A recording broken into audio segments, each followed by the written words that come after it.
Good evening, everyone, and welcome to the Monday, August 28th board meeting. Official notice has been advertised. Roll call, please.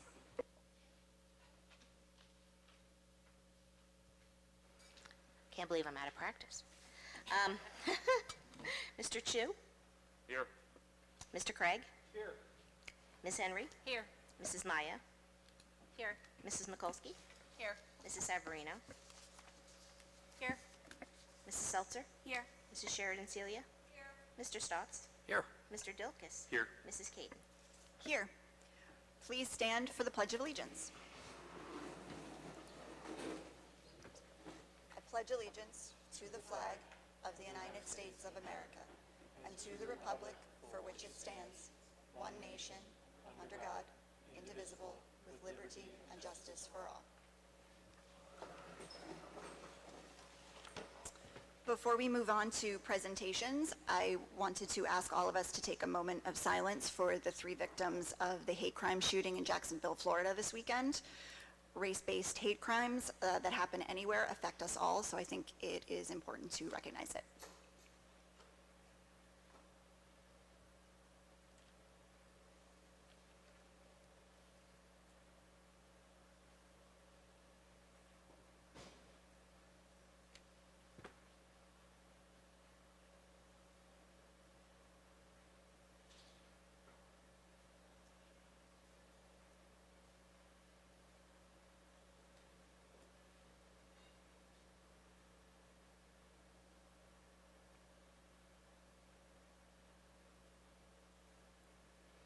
Thank you.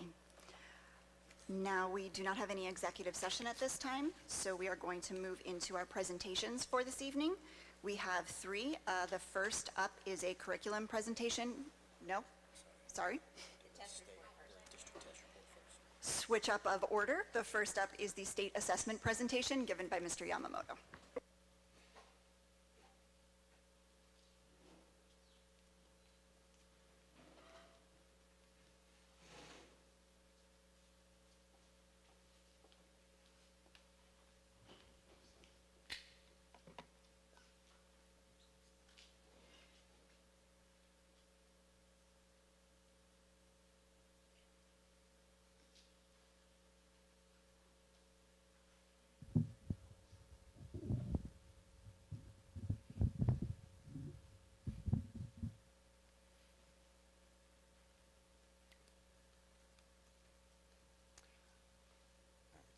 Good evening, everyone.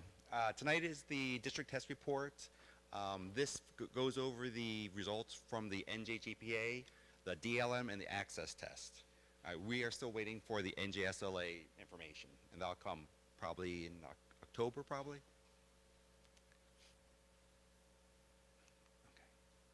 All right, so just a side note real quick. If there is a group that is less than 10 members, all right, that information cannot be reported. It is based on the state ESSA laws. So you will see some areas where it will just say less than 10, which means I just can't show the data. Okay. All right, so the first is the access test. The access test is given to students who are identified as multilingual or ESL students. Basically, all ELL students K-12 receive this test that happens in the spring, and it measures their English language proficiency. It's a way to determine student placement. As you can see, there are 4 areas that they assess on, which is the speaking, listening, reading, and writing. And just for note, for an ESL student coming in, it really takes 5 to 7 years before they are able to actually go into an English-only classroom. So when they take the access test, there are 6 areas or 6 performance levels. So again, because of the small numbers, you'll see that I wasn't able to actually break it up into those 6 areas. So one criteria for students to actually get out of the EL program is to score a 4.5 or higher on their score on the test. So this was the results of this past year's. All right, we had a couple students that scored that percentage or that value. On the bottom, you see just the demographic information for the EL program. Now, just because they score 4.5 does not mean, though, that they will automatically put out. There are other criteria that we look at, but that is one of them that they have to actually manage.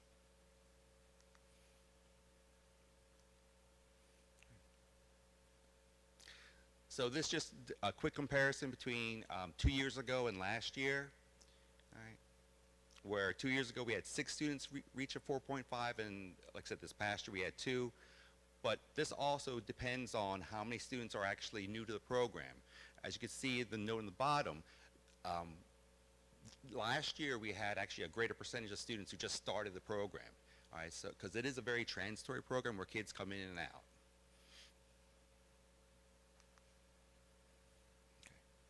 All right, so DLM is a second test.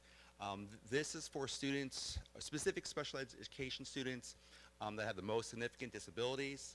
It is really a replacement test for the NJGPA or NJSLA. Students are tested in grades 3 through 8 and 11 for math and language arts, and 5, 8, and 11 for science. And basically it's composed of a lot of like small little testlets, so that when a teacher gives the DLM to students, if the student is doing well, they may go on to, like, they may do 1, 2, or 3 testlets, but if the student is getting tired, they can actually move on to, or they can actually go and test another student. The DLM performance levels, it's a little different than the Access. There's only 4 levels, and we're looking for students to reach the at target or advanced level. Right? That's considered basically like passing.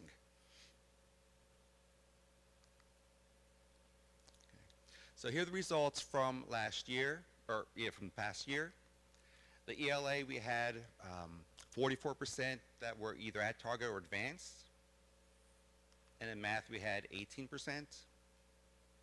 And if you look at the science, that's where, again, because there was only 6 students taking the science test, I was unable to show, or not allowed to show information about those 6.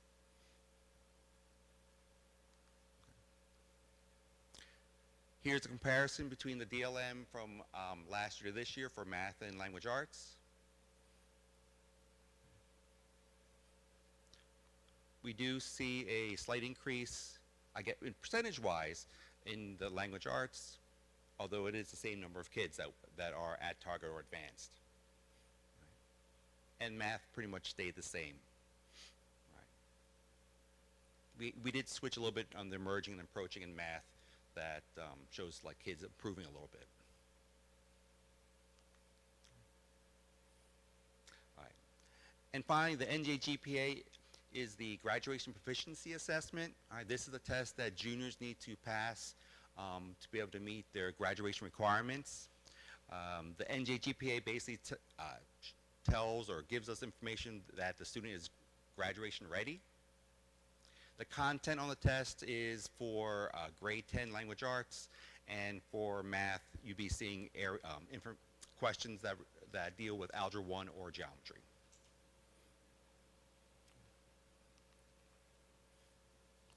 So here's how we did last year. In terms of language arts, we were very close to the state average. And in math, I'm happy to say that we actually surpassed the state average.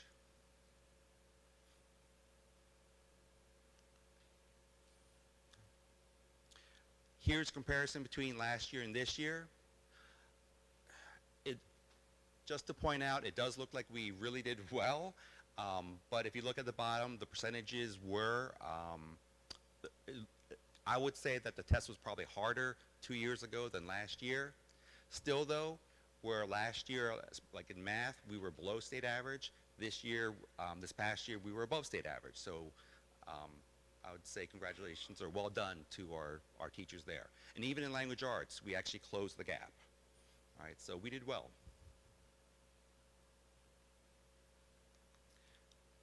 All right, these next couple slides show the student groups. The first set are for ELA, and the second set's for math. If you look at the first graph that is for gender, I'm only showing like the males and females. All right, this does not say that there aren't other groups such as non-binary or undesignated, but again, because of those numbers being less than 10, I was unable to illustrate their performance. All right, so I just wanted to make you aware that yes, we did receive information, I just couldn't show it. Same thing for the ethnicity and race. We have other groups such as the Asian population, 2 or more races, and so on. Again, though, those numbers were below 10, so they were left off of the visual. So for ELA, we see that we're actually very close in terms of gender. The graph on the left side, the 44 and 56% compared to, that is the total population of kids taking the test, and then the 45% and 55%, those were the kids who actually passed the test. Right? So we can see that they're actually very similar. And even in terms of the ethnicity and race piece, we see that the gap, it really is pretty close. In terms of the Hispanic population, there was a 4% difference between those who who took the test versus those who passed the test.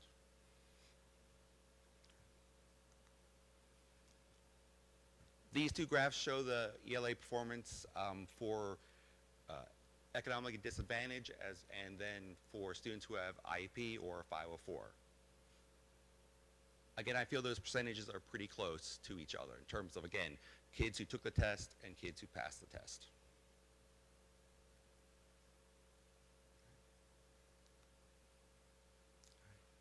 So here are the student groups for math. Again, same rationale in terms of not being able to show all the populations. In math, as you look for both gender and ethnicity, we do start seeing a little bit more gap, but they're still pretty close. I think the difference for gender for ELA was 1%, and for math it's 2%. Right. It gets a little larger for the ethnicity piece.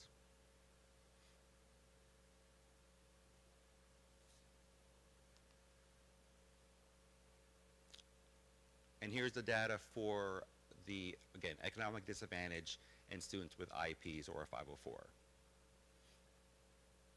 Again, we do start seeing the spread to be a little more so.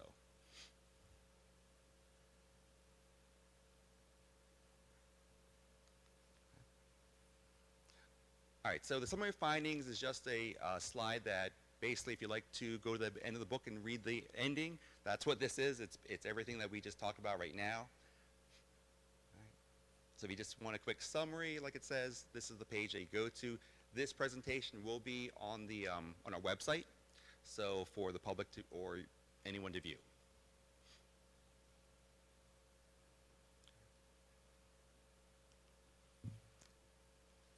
Now, in terms of the learning acceleration strategies for this year, at the high school, we will start actually a high-intensity program where ESL students will have 2 classes. At the elementary level, their instruction will be based on the tiers. The tiers are set by the actual access test. All right, so it'll be more directed in terms of instruction. We'll also have select CHS staff do 15 hours of PSYOP, which is training to help them better work with the EL population in their regular classes. In terms of DLM, last year, the teachers of DLM had to actually use what they call instructionally embedded assessments in the fall. So we're going to encourage them, again, to use those assessments to give the kids practice. As well as with PLC time, I'd like to see them work together to talk about the DLM and the needs of the kids. For the NJ GPA, in language arts, we gave benchmarks last year, so that will help us direct our instruction.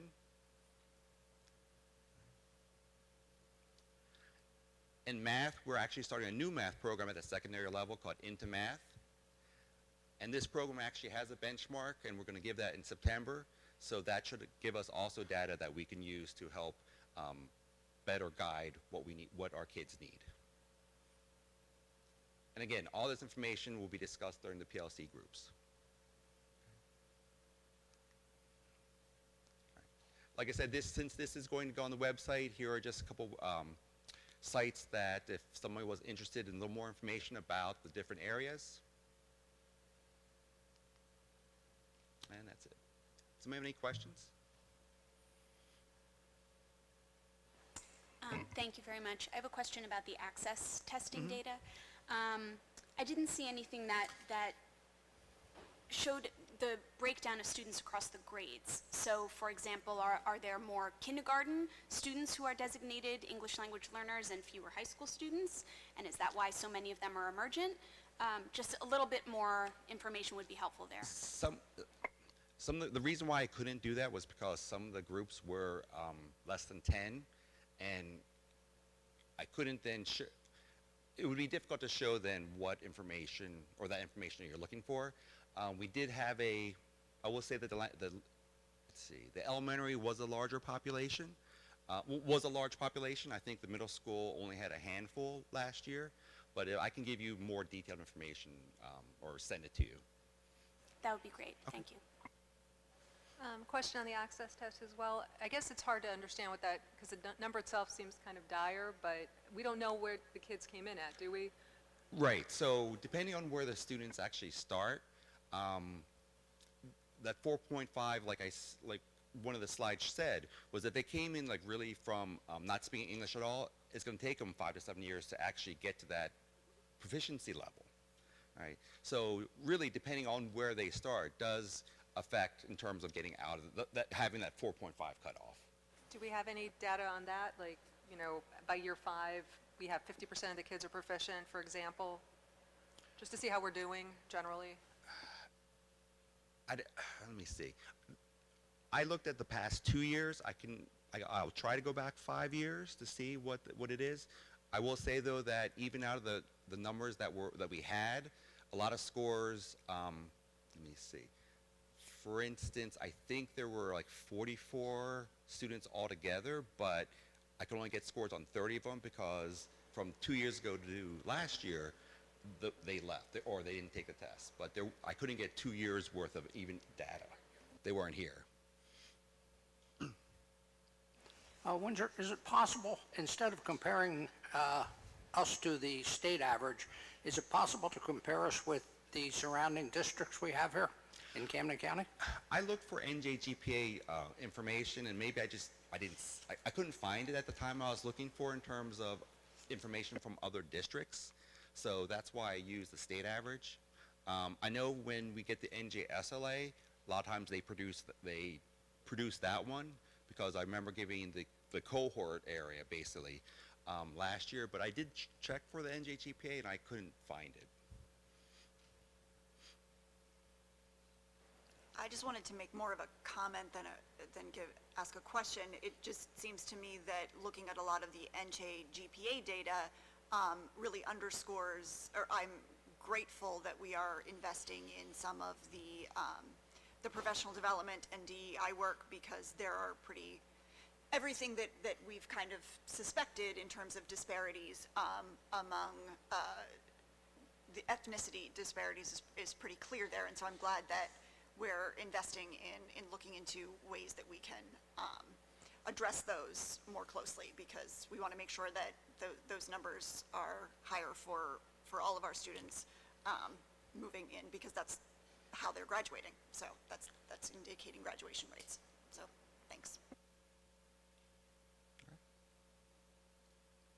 So with the access test, how do teachers give like a diagnostic to give in like what a realistic growth measure should be on access by the end of the year, or are they have access to the previous years for students just to see like what reasonable growth or a goal for growth, I guess, for kids would be? So growth for kids, so if they came in like a 3.2, let's say, on that scale from like 1 to 6, we would hope that they would be around 4.2.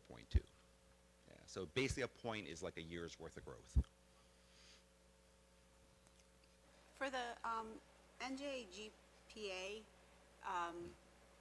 the last slide that was up there, there were very specific indicators, it looked like, that needed to be hit for the ELA to improve things. It looked like, Yes, it yeah. looked like teachers had really, really dove into that and really seemed to know kind of like what needed to be improved. I'm assuming that came back in a report, and the teachers were also aware. Whereas with the math, it seems like the score is obviously lower. So I'm just wondering, I don't know, I'm not saying that the Into Math program isn't going to be isn't going to improve things, but is there a plan in place, or how is that going to, does that work with the NJGPA? Like, how is that going to work? So for the language arts, I think you're talking about this slide. Yeah, the language arts, for sure, it looks Right. So pretty there, score. yes, pretty there good. were areas that we felt that we saw that the students scored a little lower in than the other standards. So we have a program called Common Lit, which actually is all across our grade levels. And for the, let me see, last year's sophomores, juniors, yes, last year's sophomores for this year's juniors that are going to be taking this test, those are some areas that we feel we can actually stress a little more so. The Common Lit has a benchmark that gives us that data. In math, we, I guess, finally found a program. We had another program prior that really didn't feel it gave us accurate information. And with Into Math, we want to see the benchmarks, and it gives the benchmark. So from there, we actually gives us the data we can use to really pinpoint those areas that our students need. So are we confident, like, for this year's juniors, because this is really like, this is for this year's juniors, like, they have to take Yes. this, they have to do well, they have to pass this. Yes. We're confident that this math program is going to hit the mark for them. We used Into Math at the elementary level, and I thought we had success there. So yes, so at the secondary level, I mean, it is at the secondary level versus elementary, but it does have a benchmark. And as we go through this year, we feel that we can use that information to target our instruction more so. And have any of the teachers given you feedback to that end, that they are in support of this program? You mean the secondary teachers? Yeah, sorry, I should have specified that, I'm sorry. We did some pilots last year. yeah, And so they are behind using the program. We're actually in the middle school. We actually created 2 new math courses. So for the 6th grade and 7th grade, we're actually doing an accelerated program. So we're looking forward to seeing them actually, like, everyone dive in and use it this year. Okay. One more thing I just wanted to ask about the data in general, and I think, it would be helpful for me, but I think also for the community. On your summary slide, I wonder if there's also a way not just to reiterate the data, but to tell us a little, like, what you and your team's takeaways are from the data. Like, what are the big things we're supposed to be taking away from all of what you showed us? And what are you taking from it, and where are you taking it? Okay. I can do that for the next one for the NJSLA. Okay. Something we talked about in the curriculum committee meeting was about how the ELA tests that we're doing, or the assessments that we're doing during the school year, that's where we got all that information about improving skills such as direct instruction, self-questioning, etc. And those were things that we tested for last year as well, correct? And so now that we do have the NJ GPA results back for ELA, it would be helpful to see if the in-district assessments and testing that we did last year, if those results correspond with the results we got back from the NJ GPA for those same students, to see and understand if the testing and those focus areas, To see if they correlate. yeah, see if they connect. Because if they don't, that's, I think, something worth discussing and seeing, because if we're then spending a lot of time focusing on those specific areas of improvement for students, and with the idea that that's going to improve their NJGPA scores, and there's no connection between those assessments and the NJGPA results, then I think we might have to reassess the way in which we're utilizing those assessments. So I've asked the secondary ELA supervisor to actually look into that in terms of a comparison. But I'd also like to stress that Common Lit is a program that works with the ELA standards. So, and the NJGPA is based off of those standards. So if the Common Lit says that these standards are the areas that just they struggled a little more so, then we're not going to stop teaching the other standards. We'll just stress those a little more so. But we are looking into what you asked.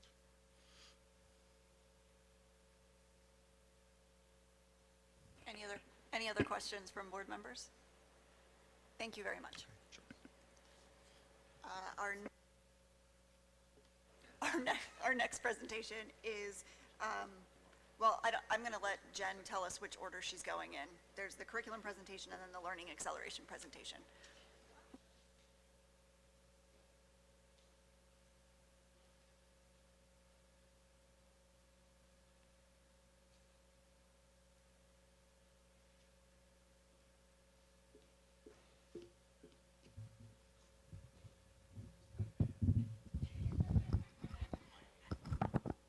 I've asked Windsor to be my Vanna right now because I can't really toggle between the website. So I want to begin tonight by giving an overview of our new curriculum website.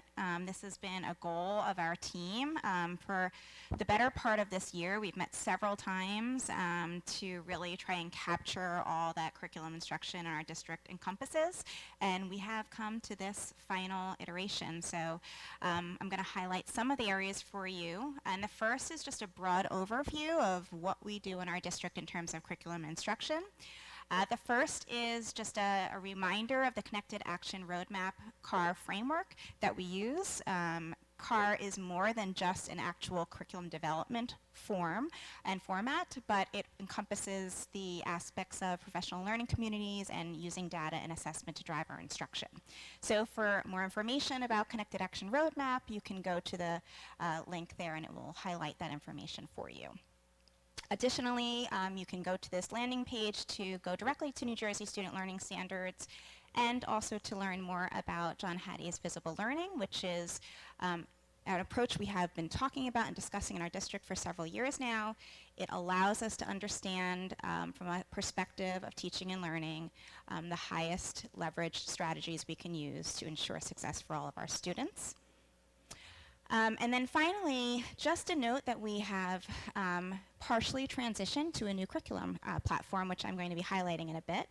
It's called PowerSchool's Unified Classroom Curriculum and Instruction. It was formerly CHALK, which was much easier to say, but they have moved in a different direction because PowerSchool has assumed the company itself.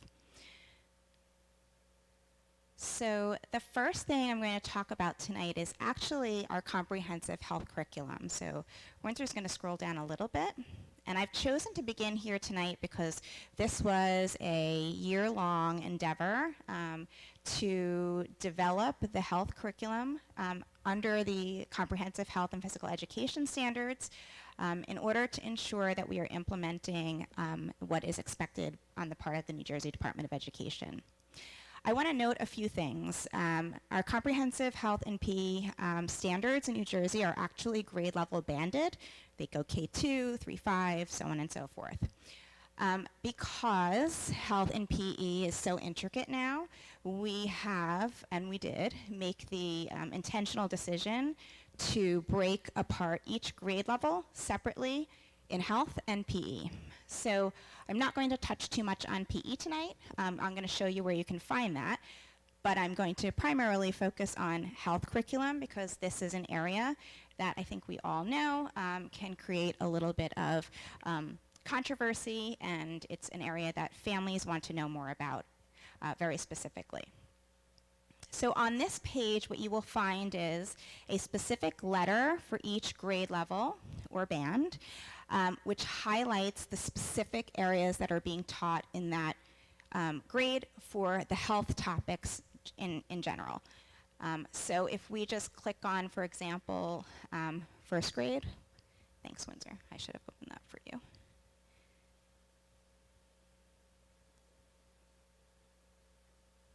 This is going to bring up the letter for the grade. And so again, every grade level will have this, or grade span will have it, but it is broken down 6 to 8 by grade and 9 through 12 by grade also. I just put it in one big document because that's how our students are generally organized. What you're going to notice is the letter in its content is really exactly the same, with the exception of the middle area, which are the essential questions of the health curriculum for that grade level. So this is where you will find the specific topics that are being covered in a very broad overview. And of course, once I show you the actual curriculum platform, you will be able to go in as a board member, community member, teacher, and actually find the comprehensive curriculum in its entirety so you can find out what lessons are being taught, and I will show the breakdown of that in a minute. If you could just go back to health for 1 minute, Windsor. At the very bottom of this page, you're going to find the Collingswood and Oakland Public Schools Health Curriculum Opt-out Form. This is a statute that was set forth by the state of New Jersey and Department of Education. And so as a family member, you have every right to decide if you want your child to partake in our health curriculum. There is a form there for you to fill out. And the directions for that form are not only embedded in the original letters that I just shared, but also in this document as to how you will opt out your child from health curriculum should you wish to do so. Okay, so we are now going to go to back up to the actual curriculum page, Windsor, so go back one. Thank you. And scroll up just a little bit. Oh, no. Yeah. Thank you. So the top here is where you're going to see an outline of the 2 curriculum platforms we have in place now to understand where our curriculum is. So Atlas is our old curriculum site. This will still be up and running for the better part of this year until we disconnect our services with them. And that's just going to be for anything that is old that hasn't been in a curriculum cycle right now. So it's going to be pretty pared down, but that's all that will be found there. Power School's Unified Curriculum is where you're going to find everything that is new. So we're going to access the public site, which is open. And it's really easy to navigate. If you know the topic you are going to be focusing on, you can pull up a site and you will be able to, a grade level rather, or topic, and you'll see the exact curriculum in its entirety. So let's just go to first grade math, Windsor, just so you can see. And then what you will notice is an overview of the units that are included in this specific curriculum, and then you can break down by unit to find out all of the aspects under the CAR model. So if you go to Unit 1, as an example,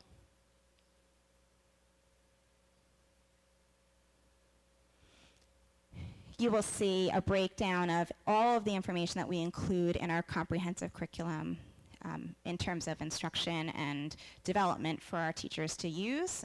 So everything from a unit rationale to those essential questions, which again I highlighted in the health and PE curriculum, to our New Jersey student learning standards for that content area.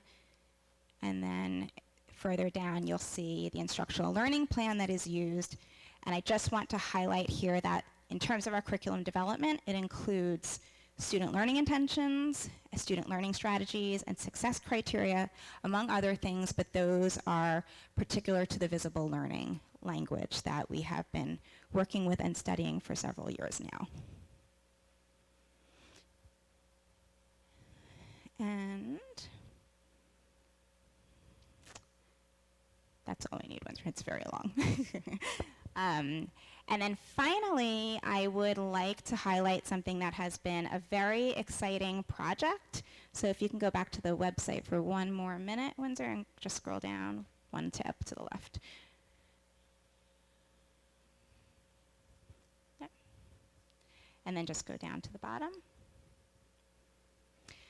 You might recall that, a little bit further up, to the crosswalks. Thank you. You might recall that at our last board meeting, actually in June, we approved several projects this summer, and they are curriculum crosswalks. So we spent the better part of this summer in teams, working with teachers who dedicated their time alongside supervisors, as well as some PLC leaders, to develop crosswalks in the areas of Amistad, Holocaust, diversity, equity, and inclusion, climate change, and informational literacy, which is one area that is still slightly pending, and that is only because we are ahead of the curve in this. The Department of Ed has not actually set forth the informational literacy standards just yet. However, they are coming, and we have a library media specialist who has intimate knowledge of what those standards will be, and is going to be part of the state committee. So we're looking forward to Faith Fistus, a role in that and informing us more as the year goes by. Because I have a lot to say tonight, I'm going to highlight very quickly one of our crosswalks, and this is just an example of climate change.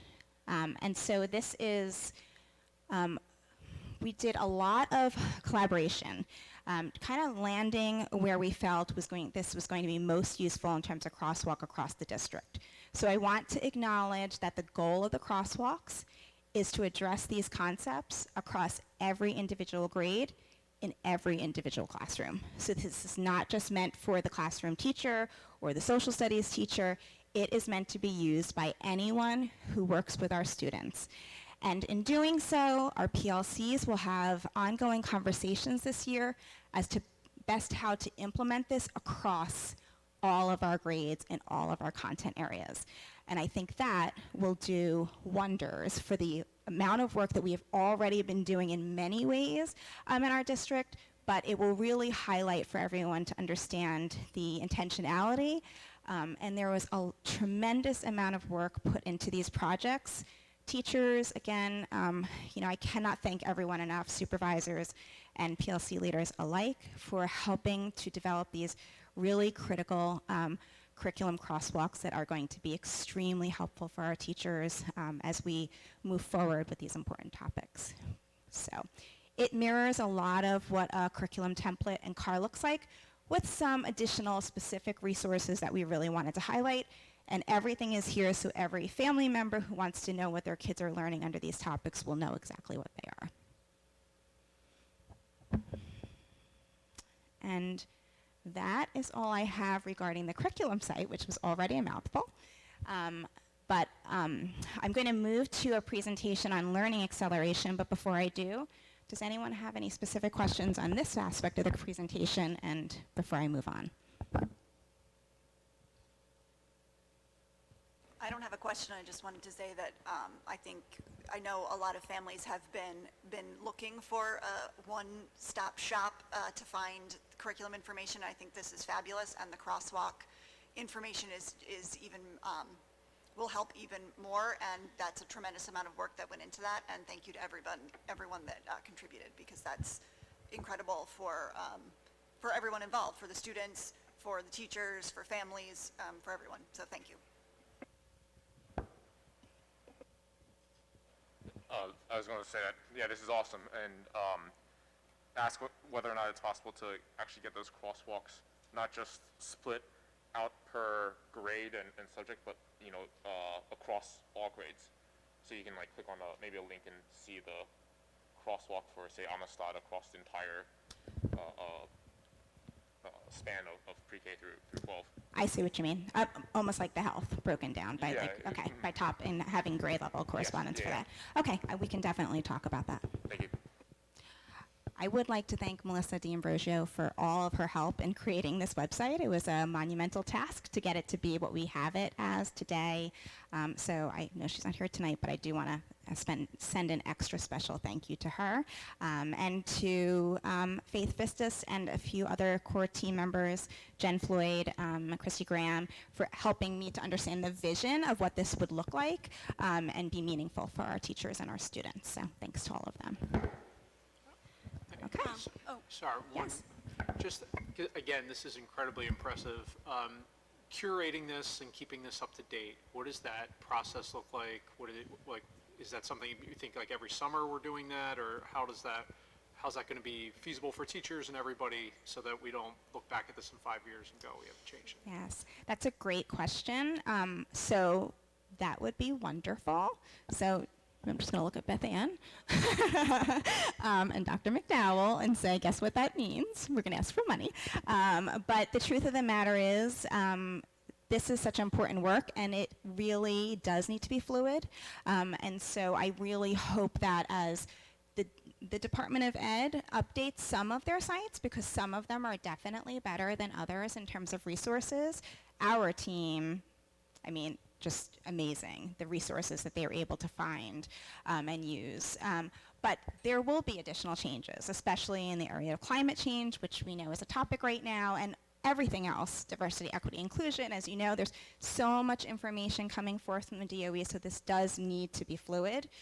I also want to mention that which is another important point, the wonderful thing about Chalk is that it is dynamic. So if we go into a published map and we go in and we have to make changes, it will automatically update for families to see. That's another great point. Thank you. I had something, thank you, and again, very impressive just in terms of, again, of the public access, it's great.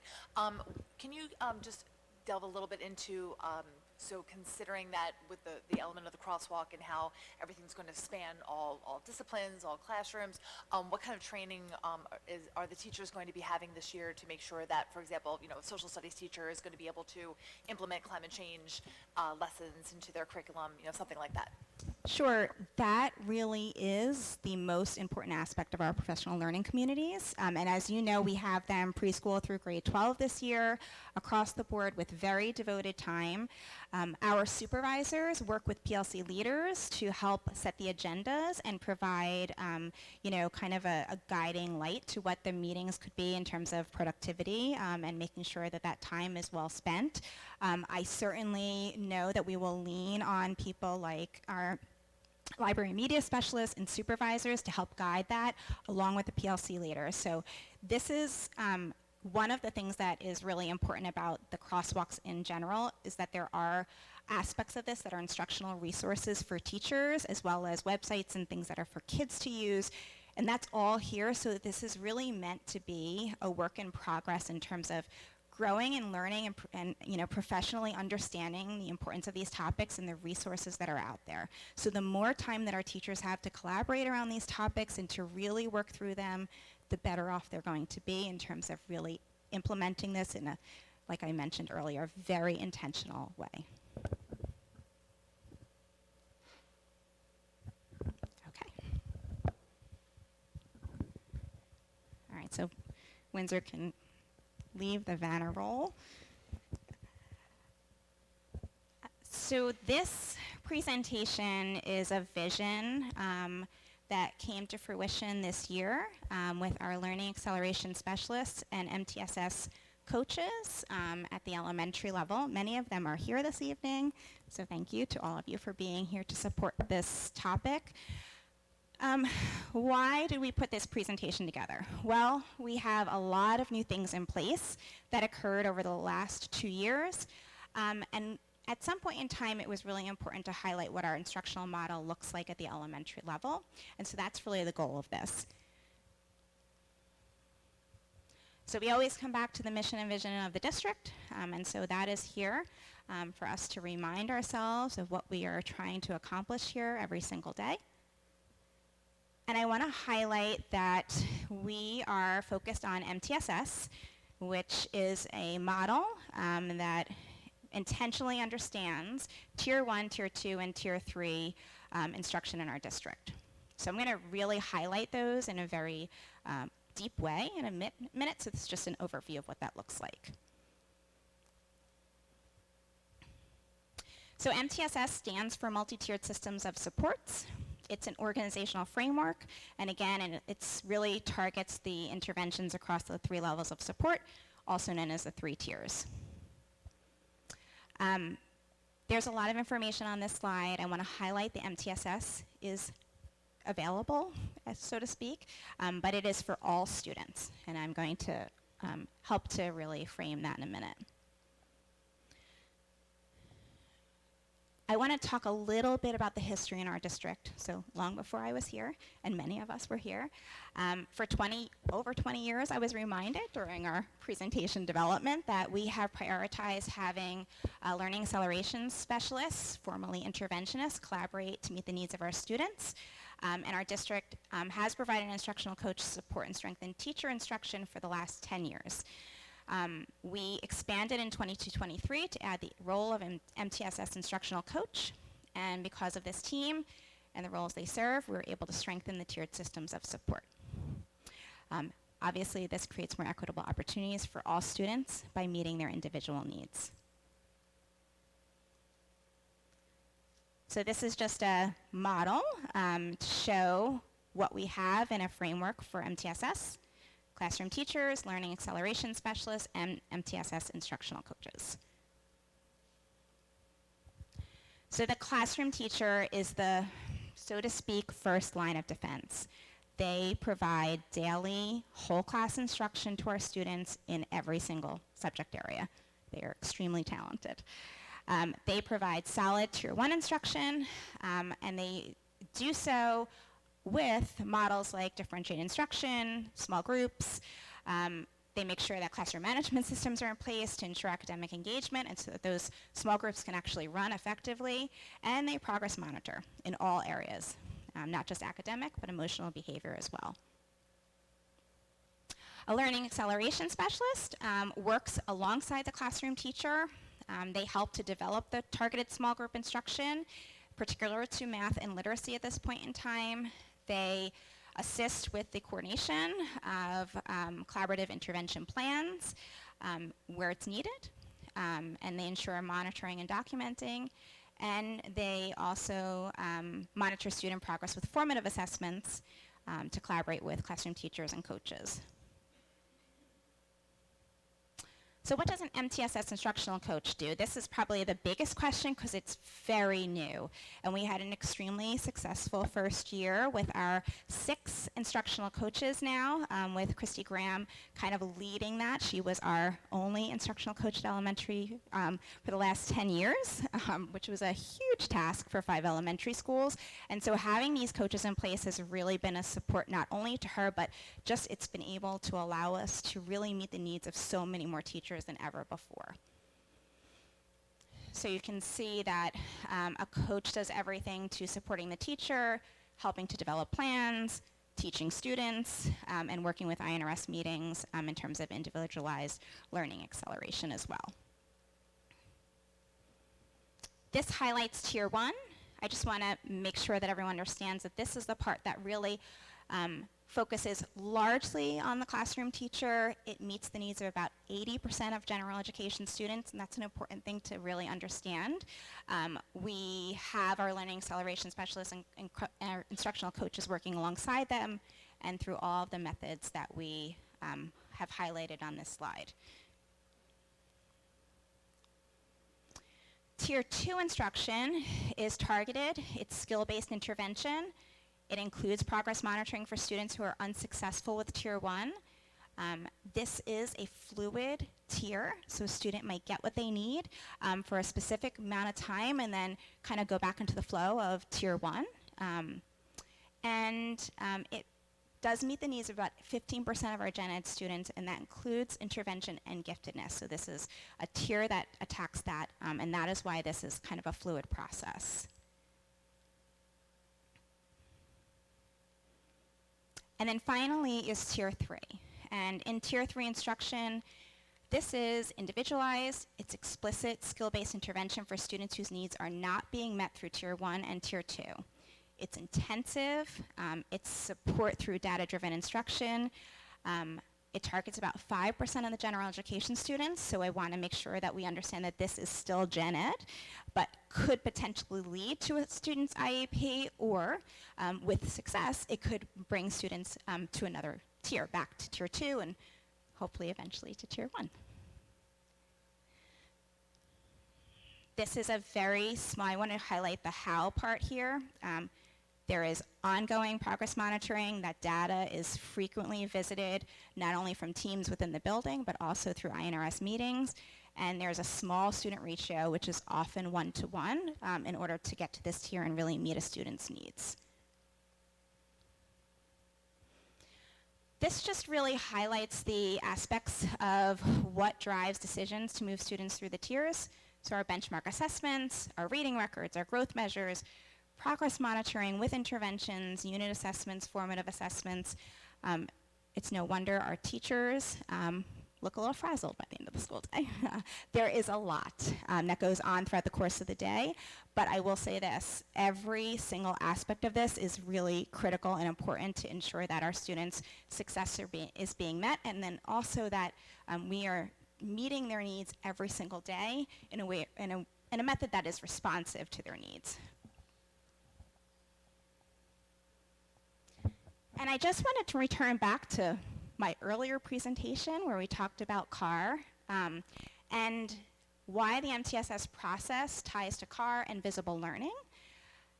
We want our students to be able to go through their school day every single day with these 3 questions in mind. Where am I now? Where am I going? And what are my next steps to move forward?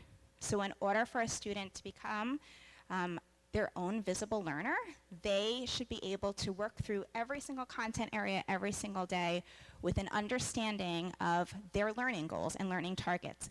And that goes back to our curriculum where we completely align with learning intentions and success criteria, which is where students know if they're successful and how. And this is just a diagram to highlight visible learning.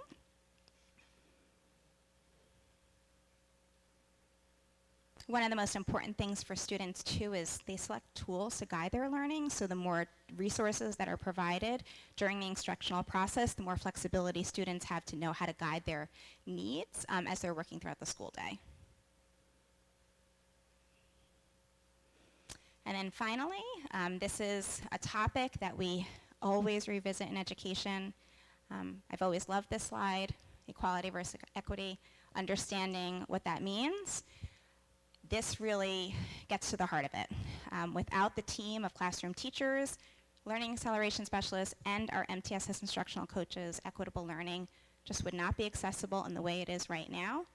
And ultimately, our goal is to provide support for all students to be successful academically, behaviorally, socially, and emotionally. And I want to again thank our learning acceleration specialists and our MTSS instructional coaches for their hard work as we put together this presentation during some of the final months of school, because we knew it was really important to begin our school year with an understanding of this framework and how it all comes together to support our curriculum, our instruction, and the needs of our students and teachers across the board. So thank you to all of you. Okay, that was my second mouthful. Any questions? So currently the MTSS instructional coaches, are they focused on the elementary level or is it throughout the district? Yes, right now the MTS instructional coaches are specific to elementary schools. They work with every teacher in their respective buildings, K-5. And then if a student is going through, say, different tiers of support, is that a process that the parents are made aware of, or is that just happening at school? So once they get into INRS, which is Intervention and Referral Services, and their specific action plans that are developed, the families are absolutely involved. So in Tier 1, that's just general classroom instruction. Tier 2 is meant to be fluid. So if there is a specific area that, might just be a skill area that needs to be enhanced, a family wouldn't necessarily have that ongoing conversation. But once there is a notable concern, or there's notable progress, families are definitely involved. Something else I understood when we first started talking about the MTSS instructional coaches, was it last year or so, is that they may also be there to support teachers and students addressing, I guess, students who are higher performing than others. That's correct. This presentation was focused, it seemed to me, mostly on how MTSS instructional coaches and this framework support struggling students. Can you talk a little bit more about how this framework supports, say, exceptionally high-performing students? Sure, thank you. And in Tier 1, in the classroom instruction, because those groups are so flexible, we are doing enrichment throughout the course of the day by content area. When we get to Tier 2, we are talking also about gifted students, and then we also have a program that's more intensified for those Tier 3 levels, which are our most gifted students by assessment goals that we have been using in the district. I just want to mention one of the reasons that we didn't focus heavily on gifted and talented here is because this year at the elementary level, we are going to have a dedicated gifted and talented teacher who will work alongside Dr. Principato, who supervises gifted and talented, as well as our principals, to implement the gifted and talented program across the board K-5. So this is a shift for us. It's an important shift. I think it's going to yield great results. We have curriculum that is being developed over the course of this year with Mrs. DeAngelis, who's going to be teaching, and that will be enhanced. So across the board, we're going to see changes in that way. So in year 1, we talked about assessment and understanding how to meet the needs and really decide which students were going to be part of this process in various ways. But now we will have a dedicated teacher who's going to be working alongside the coaches and learning acceleration specialists who have been teaching gifted and talented specifically in our district for many years. So there's going to be a collaboration there as well. Awesome, thank you. Sure. I have 2 questions. My first is about how you envision the MTSS data following students when they transition to middle school, right? So for 5th graders who, by 5th grade have quite a history, right, with this MTSS system, how do you envision that supporting middle school teachers to support students? Great question. One of the things that we didn't talk about here, but we did speak about earlier in the year, is that advent of the data team meetings that have occurred throughout the entire school year. And so our supervisor teams, our principals, our coaches, and ultimately, I think there'll be a larger inclusion of our learning acceleration specialists this year. They are capturing that data and talking about it, using it to guide decisions in their building based on need.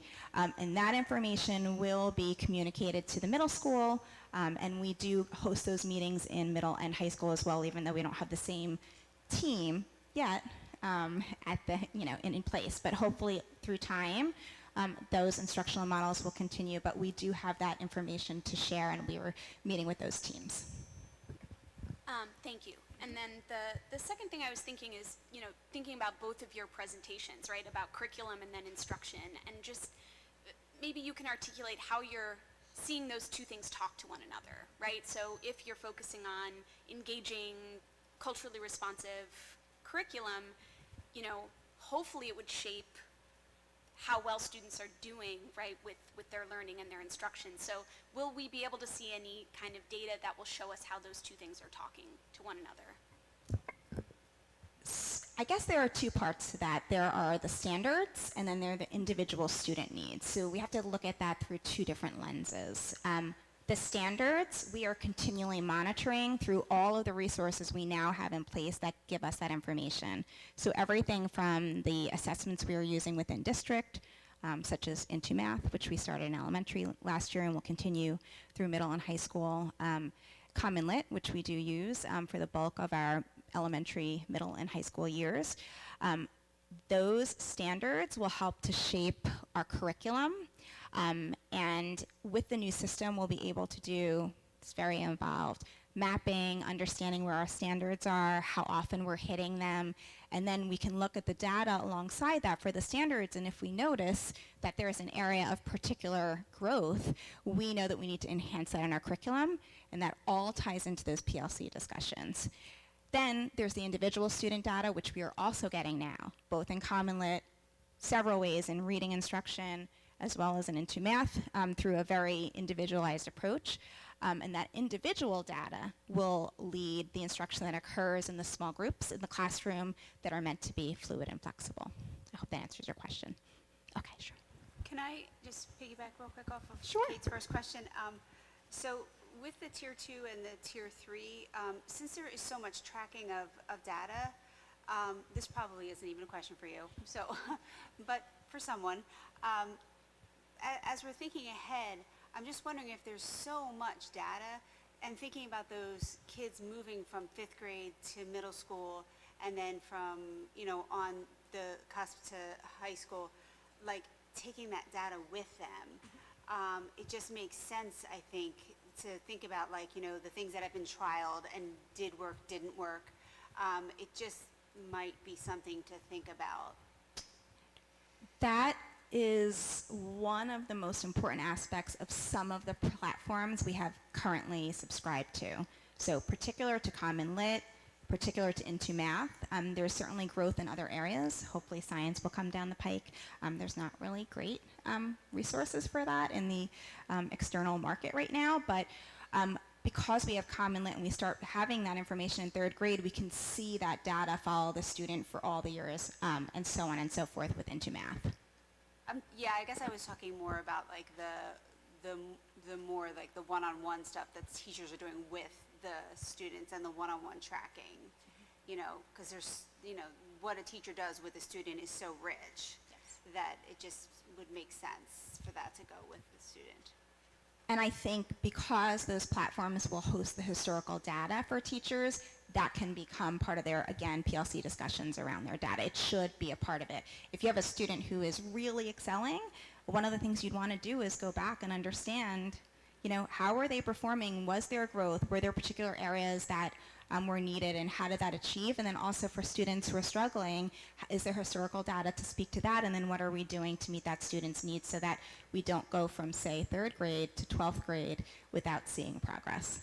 And also just to make it easier for teachers. Yes, yeah. And right now I will say, I think we have finally landed in a place where the platforms we have, the data that we are sharing is meaningful, it's intentional, it's not cumbersome, and I think it really helps teachers to understand how to guide their instruction without it being overwhelming, which is really the thing about data that can be disheartening if you're an educator. Jen, is the sole job of the coaches coaching? And I believe you said there were 6 in total in the elementary schools? Yes, so their job is instructional coaching. So the largest part of their job is helping teachers implement the curriculum across the board. We have definitely scaled back over the years in terms of being able to pay outside presenters for their expertise. And I'm not really even seeing that we need that anymore.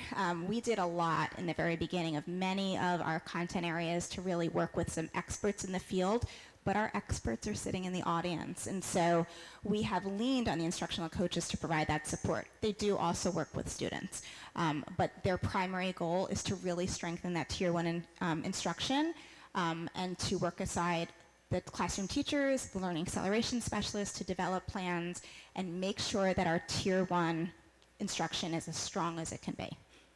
Okay, now, with 6 coaches, there are 5 elementary schools. How are the coaches distributed? Sure, there's 1 to each school, and Mrs. Graham, Christy Graham, is our lead MTSS instructional coach. She does a lot of overflow for Tatum because there are double the amount of classes there, and she fills in particular to areas where she has had years of expertise. She will also this year be leading our MTS instructional coaches in their continued development to strengthen the teaching in Tier 1. Okay, thank you. Sure. I just wondered, are all of these platforms, or are any of these platforms tied together from like curriculum to lesson planning to grade reporting to test results, are any of them? Yes, I mean, coordinated? that is really the premise of the CAR framework in general. So it is all about standards, assessment, data, driving your instruction from that, being responsive to what you're seeing in the data and adjusting accordingly. So it really does all tie together. And if you go to that that site that is linked on the page, you will see, the overall understanding of how that all really fits together comprehensively. Yeah, and to clarify, I guess in general, of course, they're all tied together, right? But I guess my specific question was more practically, like, is the lesson planning process connected to the curriculum, or is it like I see. many different stops that faculty have to make? You know, how coordinated is it, is my question. Well, that is actually one of the most exciting aspects of CAR that I walked away from when I first got trained. There is no longer a need for a separate lesson plan. That framework for curriculum instruction is a lesson plan in itself. So used to be the curriculum had a broad overview, it had some standards, it had some resources. Now you'll actually see the instructional plan mapped out in a general scope and sequence. So and because of that, when the PLC meetings occur and teachers are talking about their curriculum and how it's implemented, adjustments will be made accordingly through that process.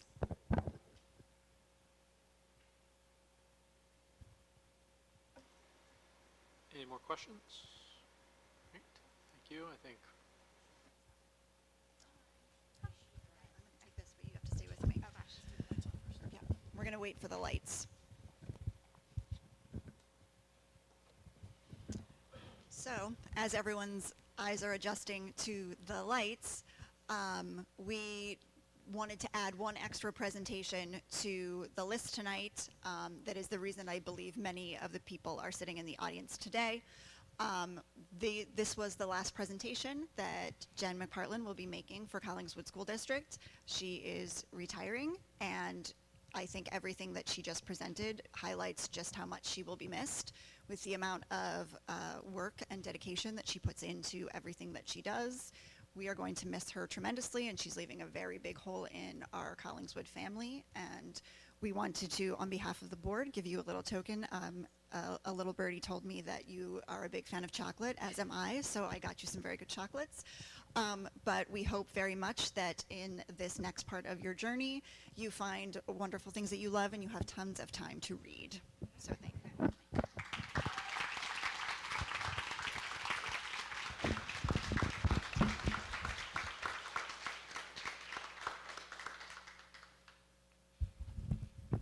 So I know that you've heard a lot from me tonight, but I was taught by my parents the importance of saying thank you. And so if you will tolerate me for another 5 minutes or so, I can be a little long-winded. And I'm going to try not to cry. I want to begin by first thanking Dr. McDowell and Beth Ann Coleman for recognizing my commitment to curriculum and instruction, and to both of them and the board for appointing me to the position of Assistant Superintendent of Curriculum and Instruction. Understanding curriculum design, standards, and strong instructional practices have always been of great interest to me. I guess I'm a little geeky that way. It was a pleasure to step into this new role to grow and develop professionally. I greatly appreciate all of your support for my curriculum vision in the district, so thank you both, and to all of you. 14 years ago, I submitted my application to Collingswood without even knowing the town existed. I was a reading specialist and teacher with no administrative experience. My earliest memories are being welcomed with open arms by Dr. Scott Oswald, Mary Bazanis, Tom Santo, and Dr. Tom Anderson. They were able to look past my inexperience and have confidence in my ability to take on the role at Tatum School. As a brand new administrator, I took on the position with great enthusiasm, but it was unnerving in many ways. Their support was unwavering, and they truly paved my path to success, reminding me to hold true to my beliefs and put kids first. As time moved forward, our Tatum family developed a strong bond, and with the amazing Mrs. Tagling at the helm, we could accomplish almost anything. I have so many fond memories of the family, students, and staff I was fortunate to know during my time there. Thank you, Tatum, for giving me my start, and thank you, Brian, for keeping the spirit of Tatum alive since I left. To Anita Jenka, who has been supportive of this new role and my life in general, my heart thanks you for always being there. To Bonnie Waitman, who has welcomed our new staff with a smiling face to a place she truly loves, thank you for reminding us of why we are here. To the rest of the board office staff, Adrian, Lynn, Kathy, and Maria, thank you for keeping all the district's needs at the forefront of all you do. You're quite the dynamic team, and I have enjoyed knowing each of you during my time in calls. Collingswood has a gifted district leadership team who has taught me the importance of being true to myself and remaining committed to what I know is in the best interest of our students and staff, leading with compassion and empathy. I would especially like to thank Dr. Jack McMullen for his exceptional leadership. You've taught me more than you know. To Dave Oliveri and Sean Kendall, you're a dynamic team. You've helped me to understand the world of secondary education, and I have the utmost respect for your dedication to your respective departments and the way you always go to bat for them. To Dr. Karen Principato, I am grateful for your dedication and perseverance as you continue to secure funding for many innovative projects and initiatives. I would be remiss if I didn't mention the elementary leadership team that I've had the privilege to know. Mark Wiltsey, Brian Kulak, Doug Newman, Matt Jenna, Steve Smith, and Oakland Principal Jen Bolden. You are an amazing team. You're incredibly talented, and your devotion to children is truly unsurpassed. There are people you instantly connect with in life, and our learning acceleration intervention teachers and MTSS coaches are those people for me. We have spoken the same language of doing what is best for kids for quite some time now, and your commitment has brightened days and kept me on my toes. Your expertise in the areas of literacy and math are unparalleled, and many of you have developed your craft under the important work of Mari Clay, Lucy Calkins and her team, Marilyn Burns, and too many others to count. Our work together, our think tank conversations, and our problem solving as a team has meant the world to me. I am honored to know you. Finally, there are a few people I wish to thank especially and acknowledge. To Faith Vistas, thank you for sharing and understanding my obsession with books. While I've only had the pleasure of working with you for a few years, you have been a true kindred spirit. To Christy Graham, I wouldn't even know where to begin. It goes without saying that when I first witnessed your teaching and interacting with your kids, I knew you were a natural leader. You've blossomed into a trusted colleague, confident, and expert in countless areas. I extend my endless gratitude to you for keeping my vision for literacy instruction and the importance of instructional coaching always in view. Thank you for just being you.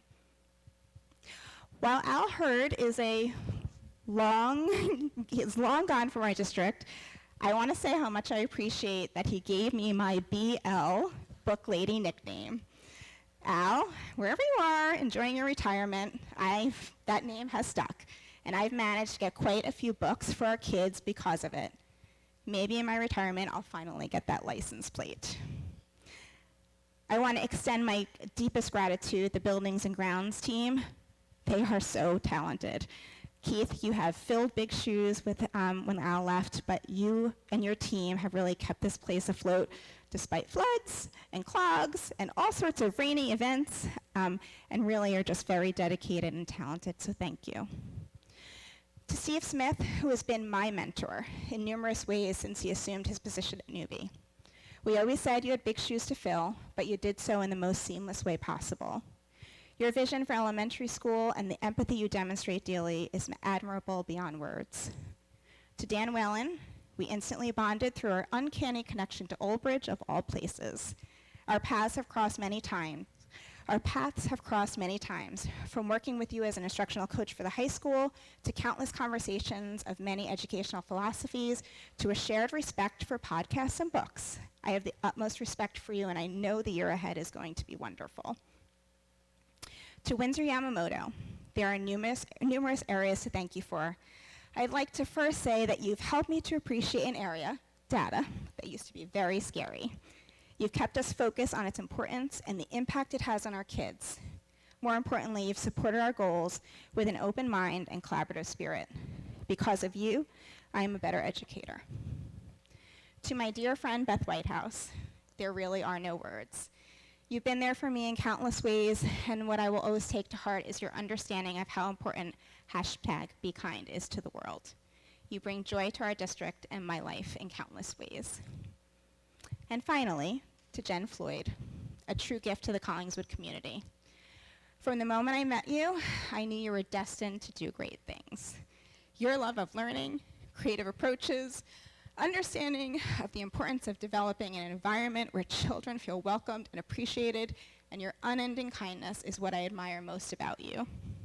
Always know that you have taught me just as much as you think I have taught you. Your road ahead is filled with bright lights, and there is no stopping you now, and I will always be on speed dial. I want to end by saying that 14 years ago, when I walked through the doors of Collingswood School District, I instantly recognized this was a special place to be. I have nothing but gratitude for the teachers and staff members who work tirelessly each day to ensure every child feels loved and cared for, because there is nothing more important than that. While I may not have been able to work directly with everyone, I have always felt proud to be part of all you have accomplished.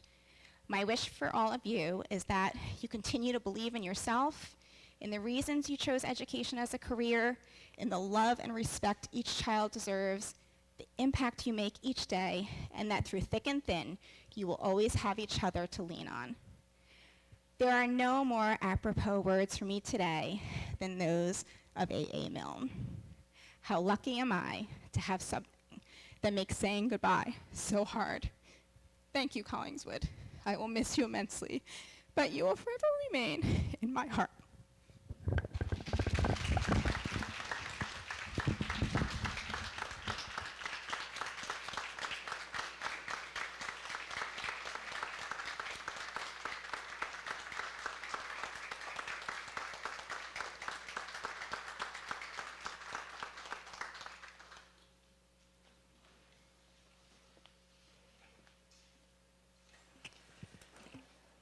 So since doing committee of the whole discussions feels like an inappropriate act to follow, that we're going to make a little shift, knowing why a lot of folks might be here tonight, and go to jump to our public comment section to allow for some follow-up to that wonderful speech. So I will just very quickly say that the purpose for this public comment section is to address items listed on the agenda, and this presentation was one of the items that was on the agenda. Additional, more general comments may be made later in the meeting. The public is reminded that attempts to resolve all concerns and complaints should first go through appropriate staff members and administrators. The intent of public comment is to give the community opportunity to provide feedback to the board. We will be actively listening and taking notes so that we can take all that is being said into consideration. If appropriate, clarifying comments may be made at the end of the public comment section. For more detailed responses to concerns, communication may go out later in the week by the appropriate staff members or administrators, or be discussed by the board during future committee meetings. Members of the public are welcome to speak and expected to do so with the utmost sensitivity for everyone in attendance. In fairness to all who wish to speak, there is a 5-minute time limit per person. Please remember to state your name and address for the record.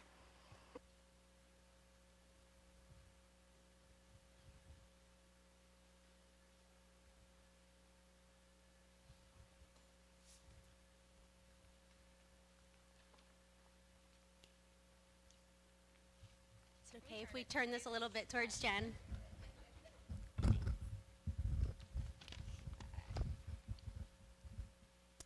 My name is Christy Graham. I'm Kimberly Nguyen. On behalf of the teachers, we would like to share our appreciation for Jen McFarland. 14 thank yous for 14 years. Number 14, Jen. You served as Tatum's principal for 9 years. You shared your passion for education with students, families, teachers, and staff, bringing us, for those who remember, not only heartfelt elementary leadership, but the infamous Common Core galore. Thank you. Number 13, Jen. You worked to build Collingswood's preschool into the program it is today. As a supervisor, advocate, and problem solver, you not only brought early education to Collingswood's youngest learners, but you also breathed Pogo the Penguin to life. Thank you. Jen, your appreciation for Flair pens, notebooks, Post-its, planners, and fonts not only helped drive the economy, but kept us organized and district documents looking top-notch. Thank you. Number 11, Jen. From SEL to DEI, you championed these ideals before there were 3-letter educational buzzwords. You truly cared about all kids, all the time. You remained true to your motto of kids first. Thank you. Number 10. As supervisor of the coaches and learning acceleration specialists, You poured your heart and soul into shaping these important roles. You were a fearless leader, making the hard decisions and cheerleading from the sidelines. Thank you. Number 9, Jen. Your dedication to curriculum was unmatched. No one understands the Collingswood curriculum as you do. You took on the hard work, the study, the research, the decision-making, the negotiation, the writing, the rollout, and the professional development. Our curriculum is strong because of you. Thank you. Number 8, Jen. You truly valued and appreciated teachers. You never forgot the reality of the daily grind of being a classroom teacher.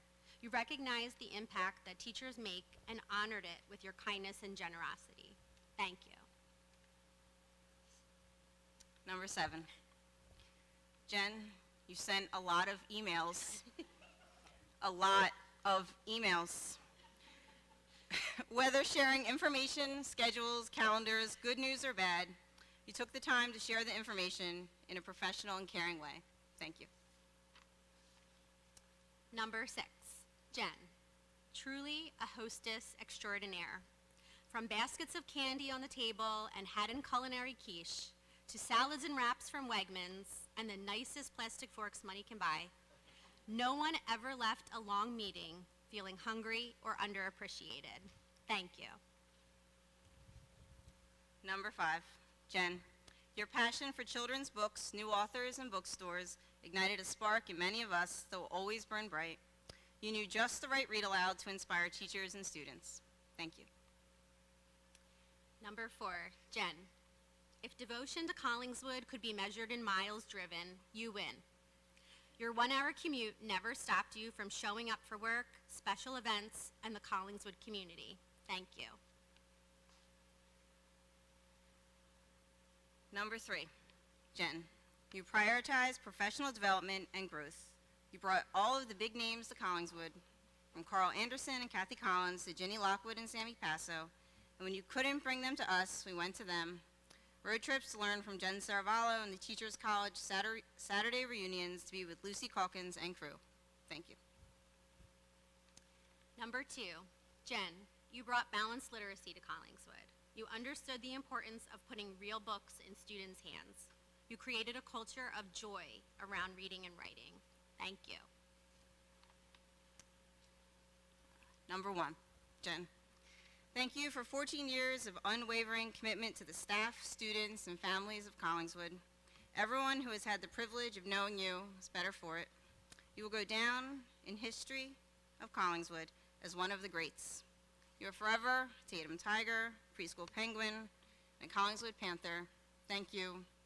We will miss you.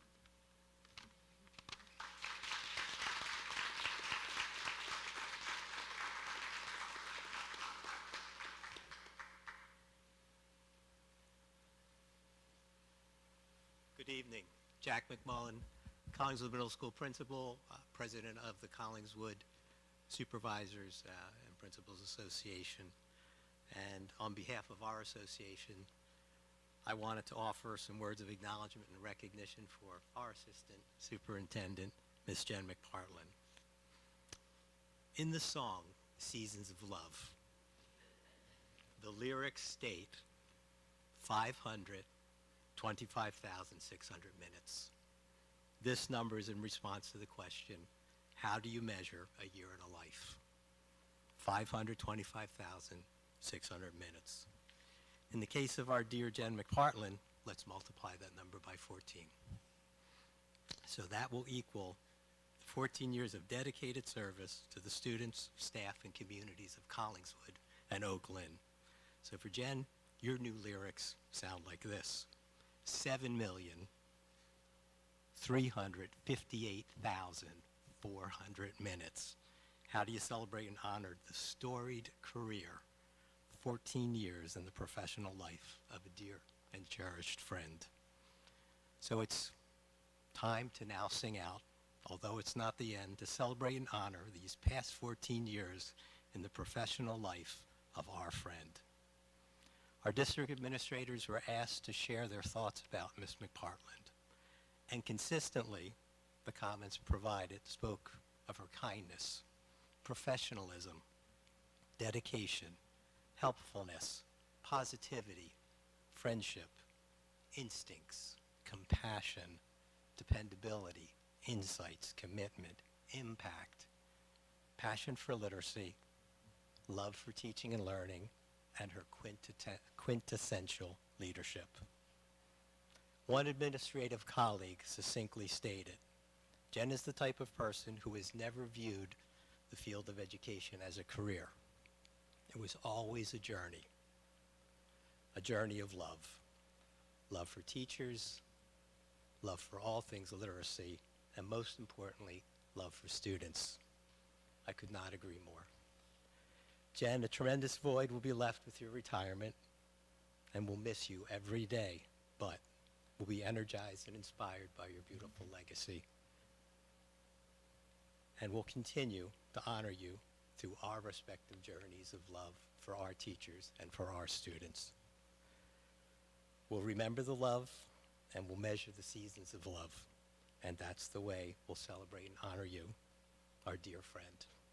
Jen, we love you, and we wish you every happiness, and sincerely thank you for taking on this journey of love with us.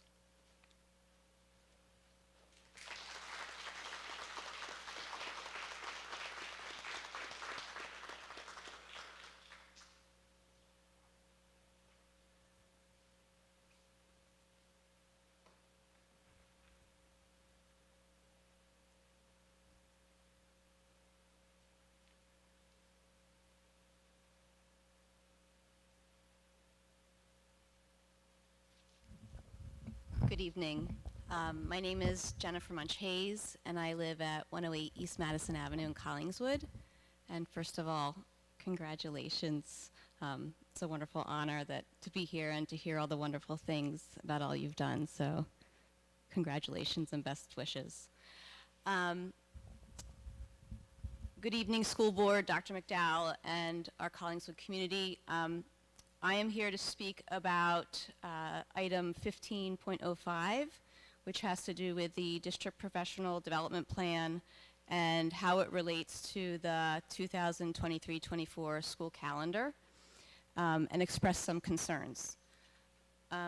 Although I'm not here to speak for others, I will share that this is a concern that's been raised by numerous families in the district. It's an educational issue. It's a child care issue. It's an inequity issue. It's an overall student success concern. So upon receiving the email from the district on June 27th, which was one day after the final board meeting before the summer recess, I was taken aback by the number of half-days that were built into the calendar. As my children are both elementary age, I focused my attention on the elementary schedule, which is what I'll be speaking about. I am a fellow elementary educator who has been in the field for over 2 decades. And I am fully in support of both professional learning communities and professional development. I see the many benefits and the importance of them.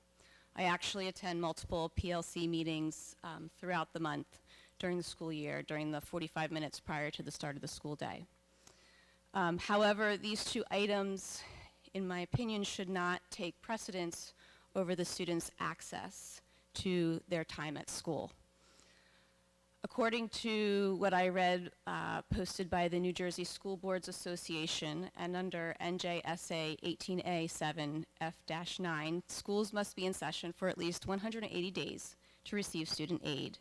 Additionally, quote, a day must include 4 hours of pupil contact time, including lunch and recess, and the pupil contact time requires actual instruction, which does not include travel between classes.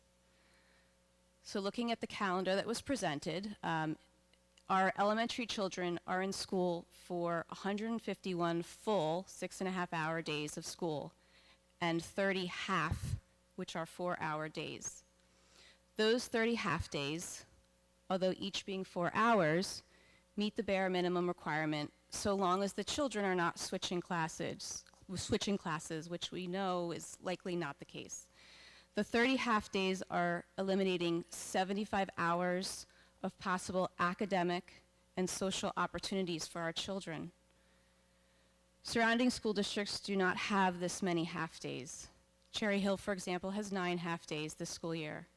Haddon Township has 9 half-days. Audubon has 14 half-days. Collingswood has 30. By implementing this calendar, it is my professional opinion as an educator and a certified school counselor that we're doing a disservice to our children and putting them at the starting line of a race where everyone else has had a head start. So my question is, how is this decision justified, especially after all that we've learned about the importance of in-person learning from our experience with COVID and the loss of instruction and social emotional opportunities as a result of that? Thank you.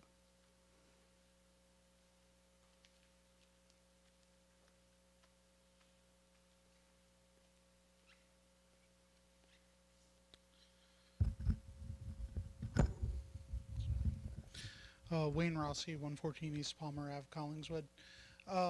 Yeah, I'm here to speak on, in the agenda, it was item under 15.02. There is a job description for the school liaison officer.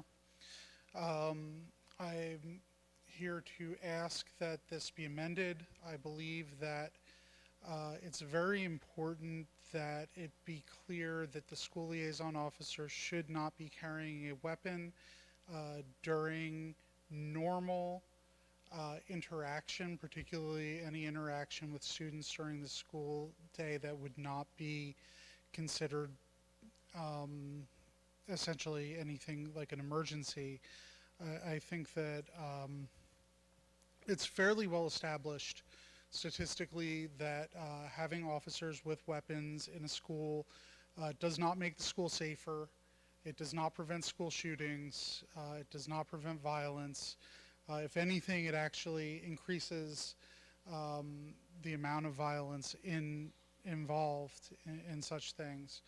I think that there is, and I think that the petition we had presented at the previous meeting showed that there is opposition, you know, to presenting an officer with a firearm in our schools, and we don't want, I don't want my kid having someone with a gun in her classroom, you know, and I feel very strongly on this. I really think that you guys have an opportunity to get this right. You know, I disagree and others disagree on the SLO policy, but I think as long as the board is the entity that's responsible for it, please don't have someone with a gun around our kids during the day. Thank you.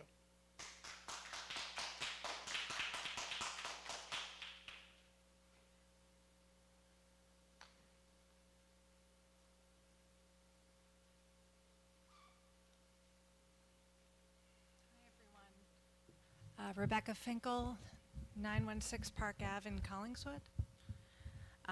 This is in response to the revised school liaison officer job description included in the agenda. I appreciate the board's commitment to evaluating this program and that parts of the evaluation align with community requests. I will submit my comments in writing per the job description document, but would also like to share them here. First, the SLO's monthly report should be made public to the school community. Second, considering the district's history of discipline disparities that inequitably affect students of color and students with disabilities, demographic data must also be collected and disclosed in this public report. Third, baseline data on delinquency rates should also be made available to the public so that we can evaluate whether the effect of this intervention was to reduce the delinquency rate or to manage the school's volume of calls to the police.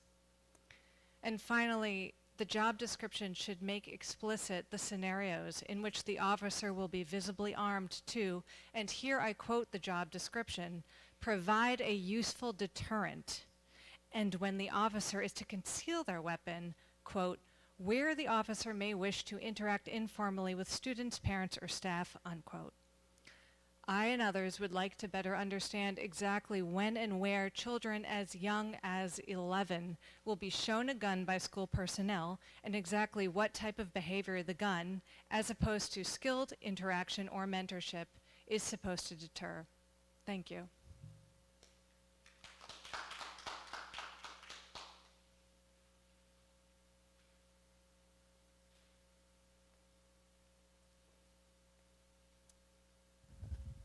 Leah Foreman, 501 South Vineyard Boulevard, Collingswood. I am also here to speak on the SLO job description, and I want to just second everything that Rebecca and Wayne said, but I'd also like to formally ask that the officer be unarmed. I don't see any need for the officer to have a gun during the school day when having interactions with our students. The data shows that having a gun creates dangerous scenarios, and I think we are setting ourselves up to have a police brutality issue in school if the officer is still to carry a gun. And that's all I have to say. Thank you.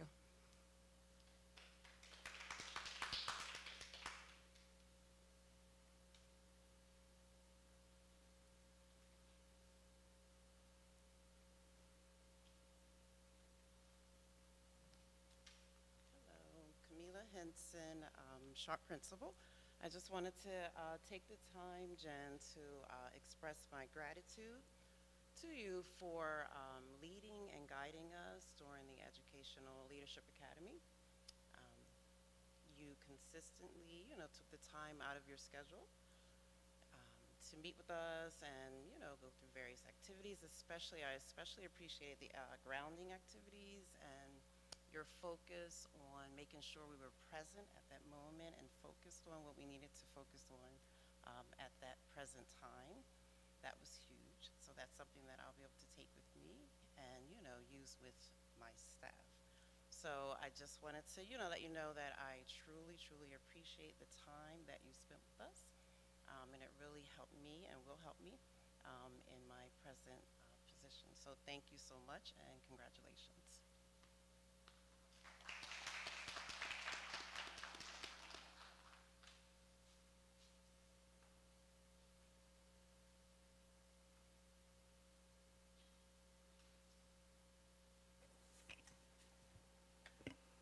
So I think it looks like that that concludes this public comment section.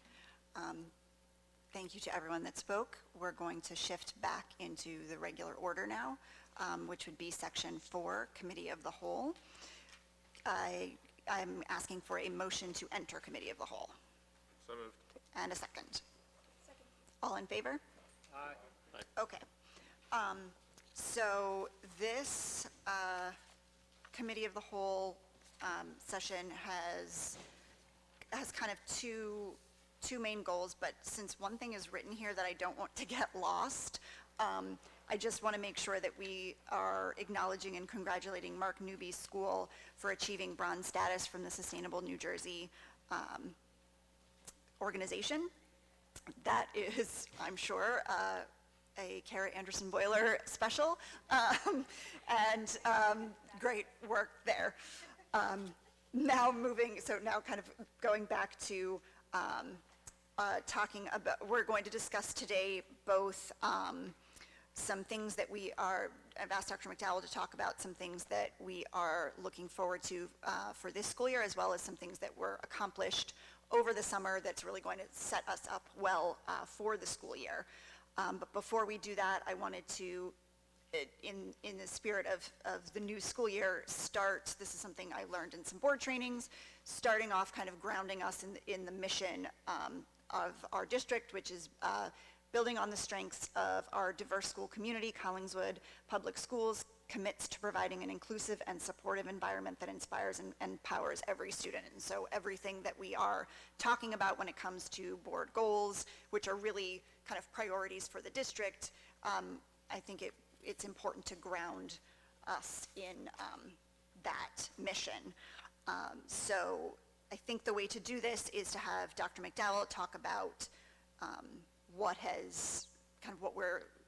how we are set up for this next school year, and then everyone should have the the short document that I did not label board goals, but are board goals, sorry about that, that we can talk about after we listen to how we're set up for this school year. So good evening, everyone. The Committee of the Whole will be a first part of a two-part set of sharing of expectations and progress made. There will be a connection to the board goals that will also be discussed. So the first part will be Committee of the Whole. The second part will be more of a celebratory note during my superintendent report later in the meeting. So first and foremost, aligned with our Vision 2026 goals really around infrastructure, the move of our administrative offices is in full swing. So we have officially moved our central services to what is formerly the Good Shepherd Catholic School on 100 Lees Avenue. This move has allowed us to centralize services in order to increase levels of support to school, while also providing much needed opportunities for the middle school and the high school to reclaim classroom space and space to be able to provide meaningful student services. We've also centralized our elementary child study team, our technology teams, as well as our data team, our grants team, our communications, as well as our Safe Schools liaison will all be housed in the administrative offices. Paired with how we're positioning for success moving in, our secondary campus will be sending out a formal update to families this week. So earlier this month, our Buildings and Grounds met with the Collingswood Police and Fire Department to discuss our safety concerns related to drop-off and pickup at the secondary campus. So in an effort to focus on improving student safety, we have drafted formal notices about the new traffic protocols that families will be working through starting next week on opening day for students. And so we want to make sure that families have sufficient notice. So in addition to this, we purchased safety cones and additional signage for designated drop-off and no parking. And we would like to especially thank our Buildings and Grounds Supervisor, Mr. Keith Higginbotham, Police Chief Carey, as well as the Fire Chief Joyce. I want to reiterate again, in partnership with our Newbie PTA, the Mark Newbie School and their bronze level certification for sustainable Jersey schools. This also allows for them to increase resources and access to materials to be able to bring back to their school. And it puts the district on a good path for other schools to be able to attain a future certification, which also brings additional resources across all schools. And so we just want to thank Newbie for really being the trendsetter and leading the way.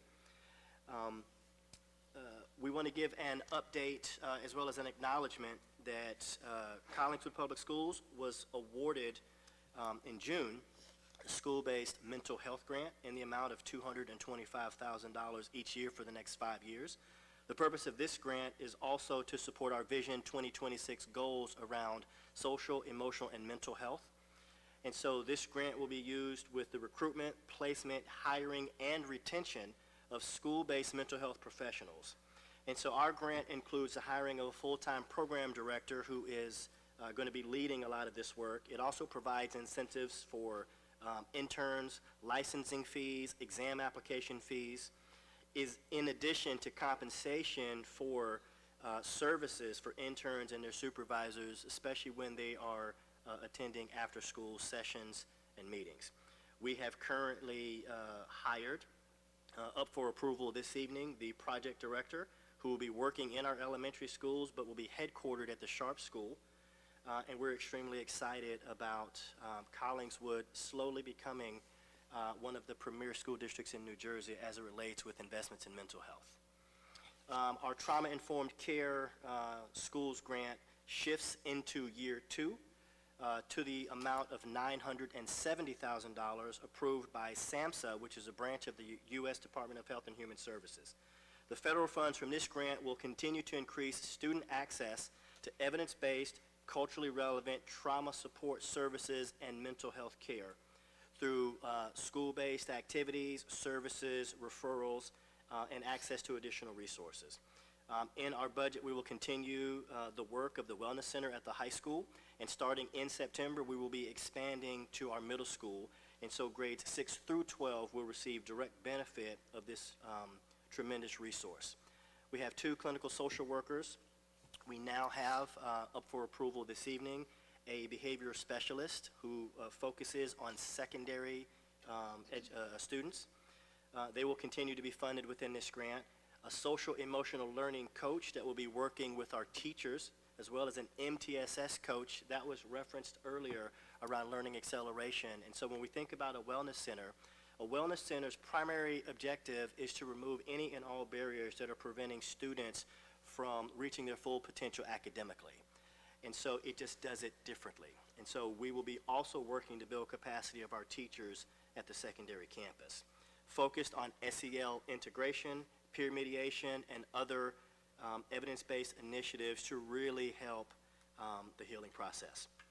And so one of the things we are also proud of in this year's budget is that we have made the recommendation for the hiring of a supervisor of counseling services who will coordinate, plan, and supervise the counseling programs, as well as bridging the gap between the Wellness Center students, staff, and our community partners. And so we will be bringing on a new team member that we are extremely confident in her ability to lead this continued work. Collingswood Public Schools is one of 2 organizations in the state of New Jersey to receive this award. We would like to especially thank Dr. Karen Principato and the Student Services team for working together to secure and continually secure additional resources for our students. We began our action steps and action items in the area of diversity, equity, and inclusion last school year, aligned with our Vision 2026 strategic plan with the goal of furthering the integration of DEI concepts into district culture through the dismantling of negative stigmas associated between our elementary school communities and prioritizing sustainable pathways to diversify our educator pipelines while also building the cultural competence of our faculty and staff. And so back in April, in partnership with the New Jersey State Bar, we took cohorts of middle school and high school faculty and staff through part 1 of our restorative justice training, which emphasizes community building. And this fall, probably late September, early October, part 2 of that training with the 2 cohorts will focus on response to harm.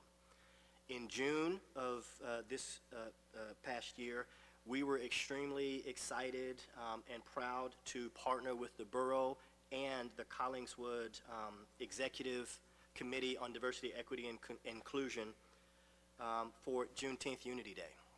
It was on June 17th. It was a really good day. The weather was great, the music was great, the activities, the learning, the education. The community really showed up in force and came together just to celebrate freedom and to celebrate each other. On May 6th, in the continuing vein of building not just the cultural competency and the capacity, but also helping to set the vision with the Board of Education, on May 6th, the board participated in part 1 of laying the foundation around setting our vision for diversity, equity, and inclusion in Collingswood. On August 19th, the board had their second session, which is really around vision, strategy, and refinement.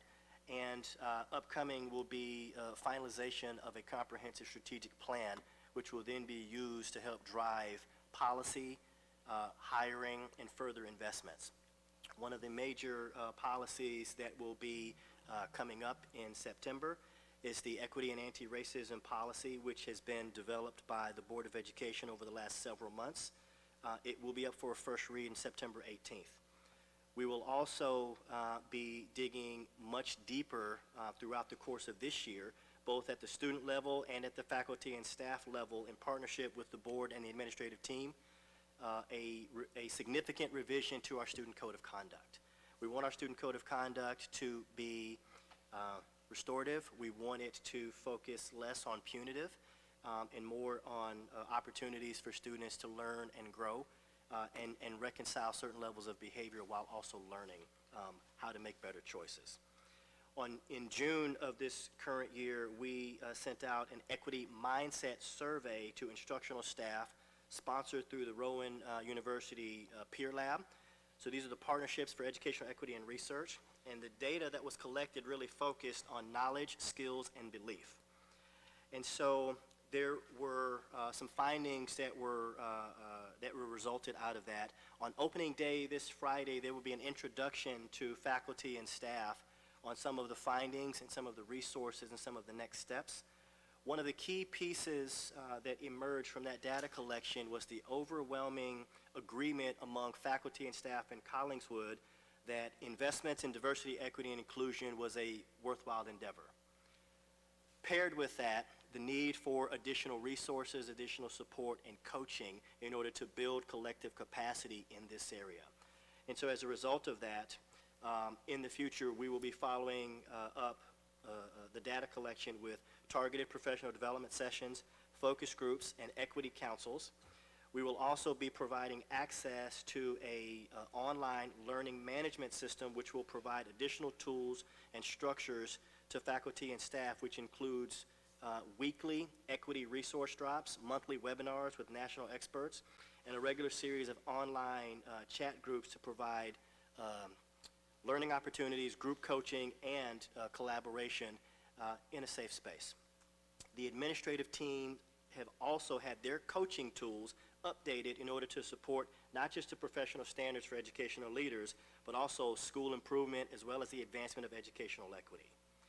And so when we think about opening day, our administrative leadership team retreat took place last week, and all schools will be continuing in their journey for academic recovery and their accelerated learning plans. But we also want to make sure that in alignment with this core topic around the diversity being a strength within our organization, is we're extremely excited at the level of diversity and talent that new faculty and staff that are joining our team this year bring. All faculty and staff for Collingswood and Oak Glen will gather on this Friday to celebrate the opening of the new school year. And so as we prepare to receive our students, we will continue our district-wide focus on targeted, personalized learning and positive school culture. And we will focus our communication efforts on reminding our school communities of who we are and ultimately what we're about. Thank you for that. That was a long list, but a good list. I wanted to add one thing. When you started off talking about the admin offices moving to Good Shepherd, I remember, but I'm not going to remember the specifics, but I'm looking straight at Keith, that some of the space that we recovered or were able to kind of give back to the schools, we had, there's a dedicated classroom for strings that's in the music wing now, correct? Which is exciting because anyone who had a middle or high school student that took orchestra, that was a very small kind of sad classroom that Mr. DeSantis was in, so that's wonderful. Can you, and I will just say it into the microphone, if you remember any of the other spaces that, right, the CST is no longer there in that building, so the guidance office in the middle school has moved down to a bit of a more accessible floor so that they have a specialized area for guidance that's a bit more private as well. The guidance office in the middle school is now the security offices, correct, where the climate specialists will be, so that they will be a bit more, can be a bit more nimble as needed. Those are the things I can remember. Can anyone else remember anything else? Those are pretty big ones. There was also something about a... Right, so the 18 to 21 program is now in the former home ec room, so it's a bigger space that allows them to really be able to practice their life skills in a comprehensive space. And takes them from their kind of like basement location, correct? Yeah, okay. So a lot of exciting things. There was also something that you said about was it a grant or something about something is being farmed or harvested? That the greenhouse. We did some work in the greenhouse to set up a hydroponic system in the greenhouse to operate year-round, and the kids are going to be working on farming So we updated the greenhouse, and there's a hydroponic system. I'm not going to be able to repeat everything he just said. A hydroponics. You want to just do the microphone? Much better idea. Thank you, Keith. So the greenhouse, we redid the plumbing, underground plumbing feed to the greenhouse to get it down below the frost line, and we redid all of the feed lines in there for the current drip irrigation system.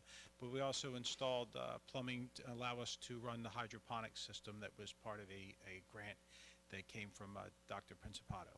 So the tilapia is supposed to be self-sustaining and be able to be farmed year-round, so we increased the size of the heaters as well. A little bit of electric work involved with that, but not too much. But the other things you highlighted, pretty much, it doesn't sound like much, but it was a lot of shell game and moving around and unexpected painting while we had rooms empty and reallocation of furniture. And I'd like to also personally, publicly thank former police officer Anthony Gabarino. He's a facility manager and does a lot of executive property over in Philadelphia, and he donated a lot of the furniture that we allocated during the move. So I just wanted to publicly thank him for all of his help. Thank you, and I disagree that didn't sound like a lot of work. That sounded like a lot of things that got done. And that's also a really exciting thing for with the greenhouse as well.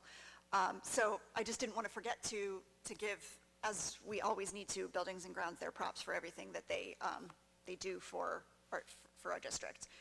So with that whole very long list of things to look forward to for this school year, the piece of paper that, apologies to everyone in the audience that doesn't have it, but I will read some of them.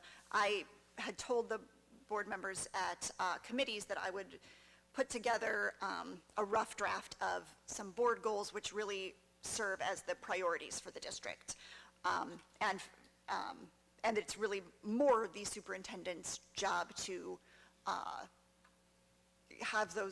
make sure that those goals happen, since we are not at the district every day running the schools, which is why I put for each goal the board and superintendent team will, because that felt a bit more authentic to the way this actually works. So I divided it into 3 topics that I feel like, based on everything that Dr. McDowell just said and everything we've been talking about for a while now, are the things that we would want to really focus on this year: community engagement, diversity, equity, and inclusion, and culture and climate in schools.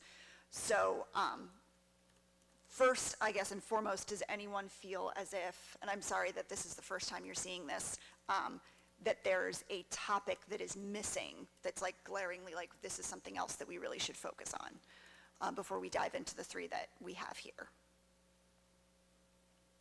I'm going to take the silence as we're good with the 3.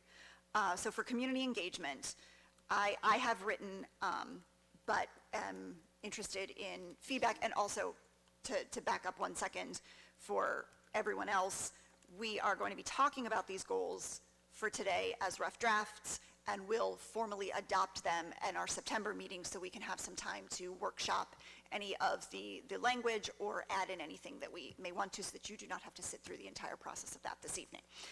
So the first one, the community engagement, the board and superintendent team will develop and carry out new and different ways to meaningfully engage with the broader community through, and this is where I kind of just added some examples because I thought examples would be useful in us understanding what we're working towards, but I'm also asking for some feedback on if we might want to change some of those.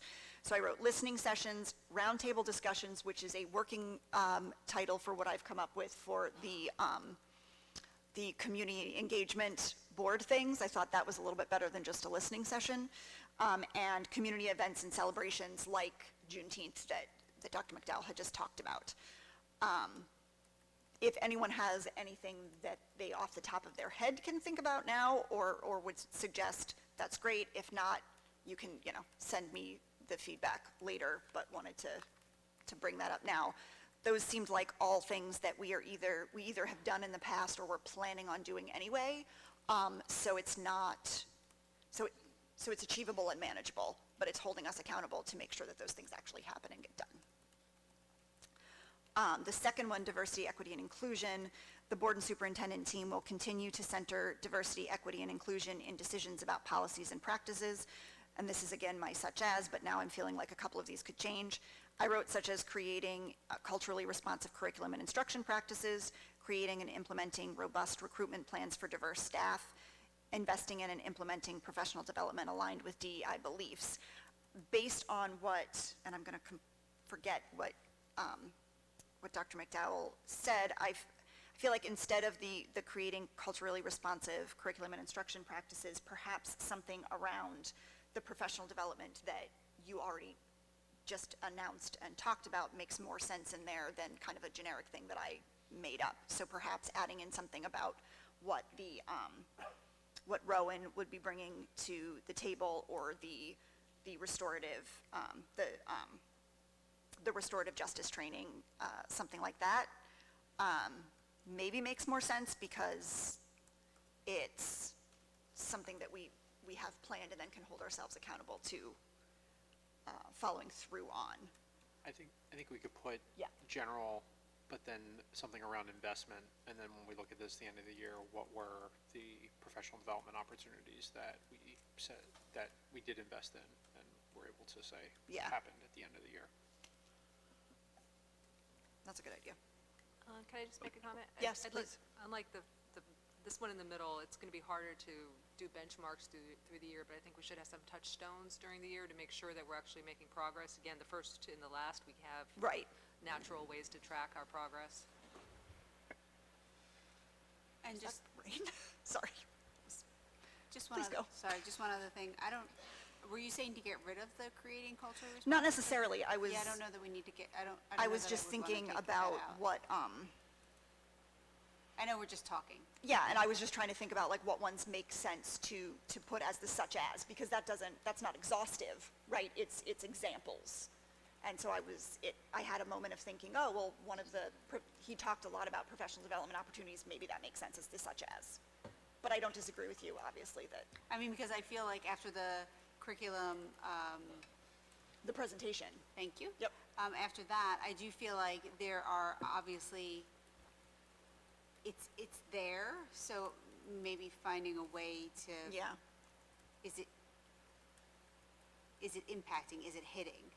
I don't know how that happens. Yeah. The touchstones, that's exactly what you're saying, The right? touchstones is a great point, particularly for the middle one for us to think about how are we going to measure that throughout the school year? I Yes, think please. any recruitment plan should go hand in hand with retention plans as well. Yes.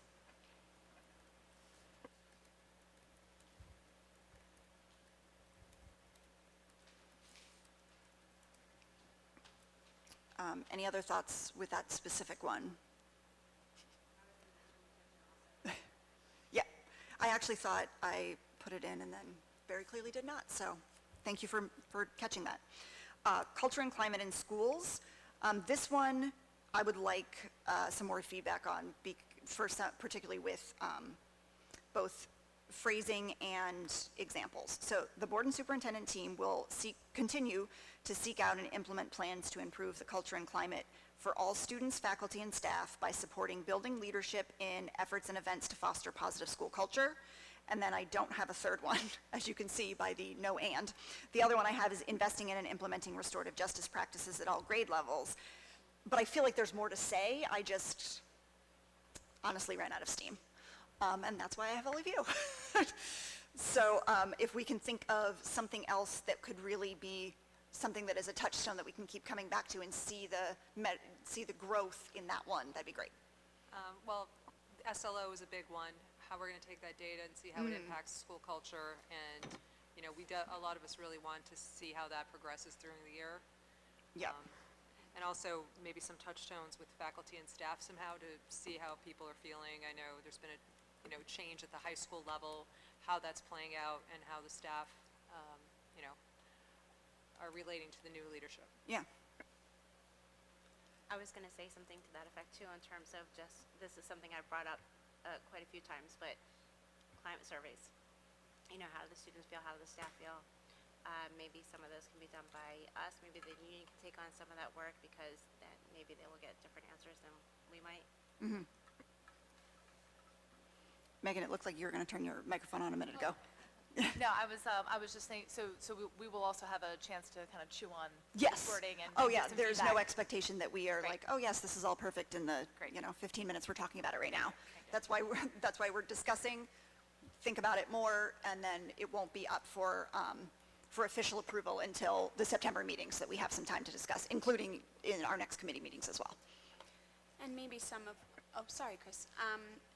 Just really quick, that some of, I think, the touchstones that we're talking about possibly could emerge from Rowan's work, because they do some work with surveying and with collecting data, particularly from teachers who they're doing their work with. So maybe we can get a sense from Dr. Zion and her group what they can provide us in terms of data, and that would help us to create some touchstones for that. That's a great point. I was going to say, this is a very good start, and we have, several weeks to work on this and think about it and workshop it. So thanks, Reagan. Yeah, oh, of course. Like I said, we're starting the year off strong, and I want to make sure we stay focused on these priorities and keep up the forward-moving momentum that I feel like we've got going. So unless anyone has any last thoughts, I'm going to move to one other thing that is not on the agenda part of Committee of the Whole, but I had sent it out to all board members earlier today about wanting to ensure that we talked about in June's meeting creating another form of community engagement, because public comment isn't cutting it in any way. It's necessary and it's useful. Like, we take in all of the information. We got some very good feedback tonight, but we can't respond, right? That's not the way that this is structured. So we're trying to kind of formulate another way for the community to engage with us, understanding that there are limitations to what we can say and do, even if we are not as a full group, but still kind of representing the board. So I sent out some thoughts that were a little bit of a summary of what we had spoken about in June with a couple of other additional pieces that I thought were and then I got some feedback that was all very useful. I think the idea of coming up with some sort of a statement that we will read at the beginning of kind of setting expectations for what this will be and what it will not be, which is, if you've come here to yell at us, you're actually at the wrong meeting.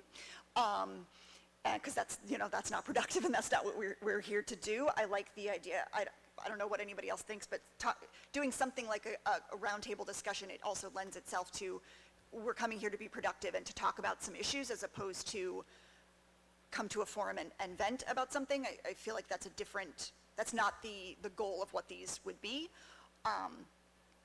So thinking about that, and then ways to advertise it, I think we do that through our school channels for the most part, but I like the idea that Chris had given of mapping out kind of where we were thinking of doing it the Thursday before committee meetings, which often will be the second Thursday of the month, and mapping out if there's any times where that falls on a holiday, or which I'm sure it will, and thinking about is an alternate date, whether that be a Saturday, would that be more convenient for folks, or another day of the week, depending on what we kind of come up with.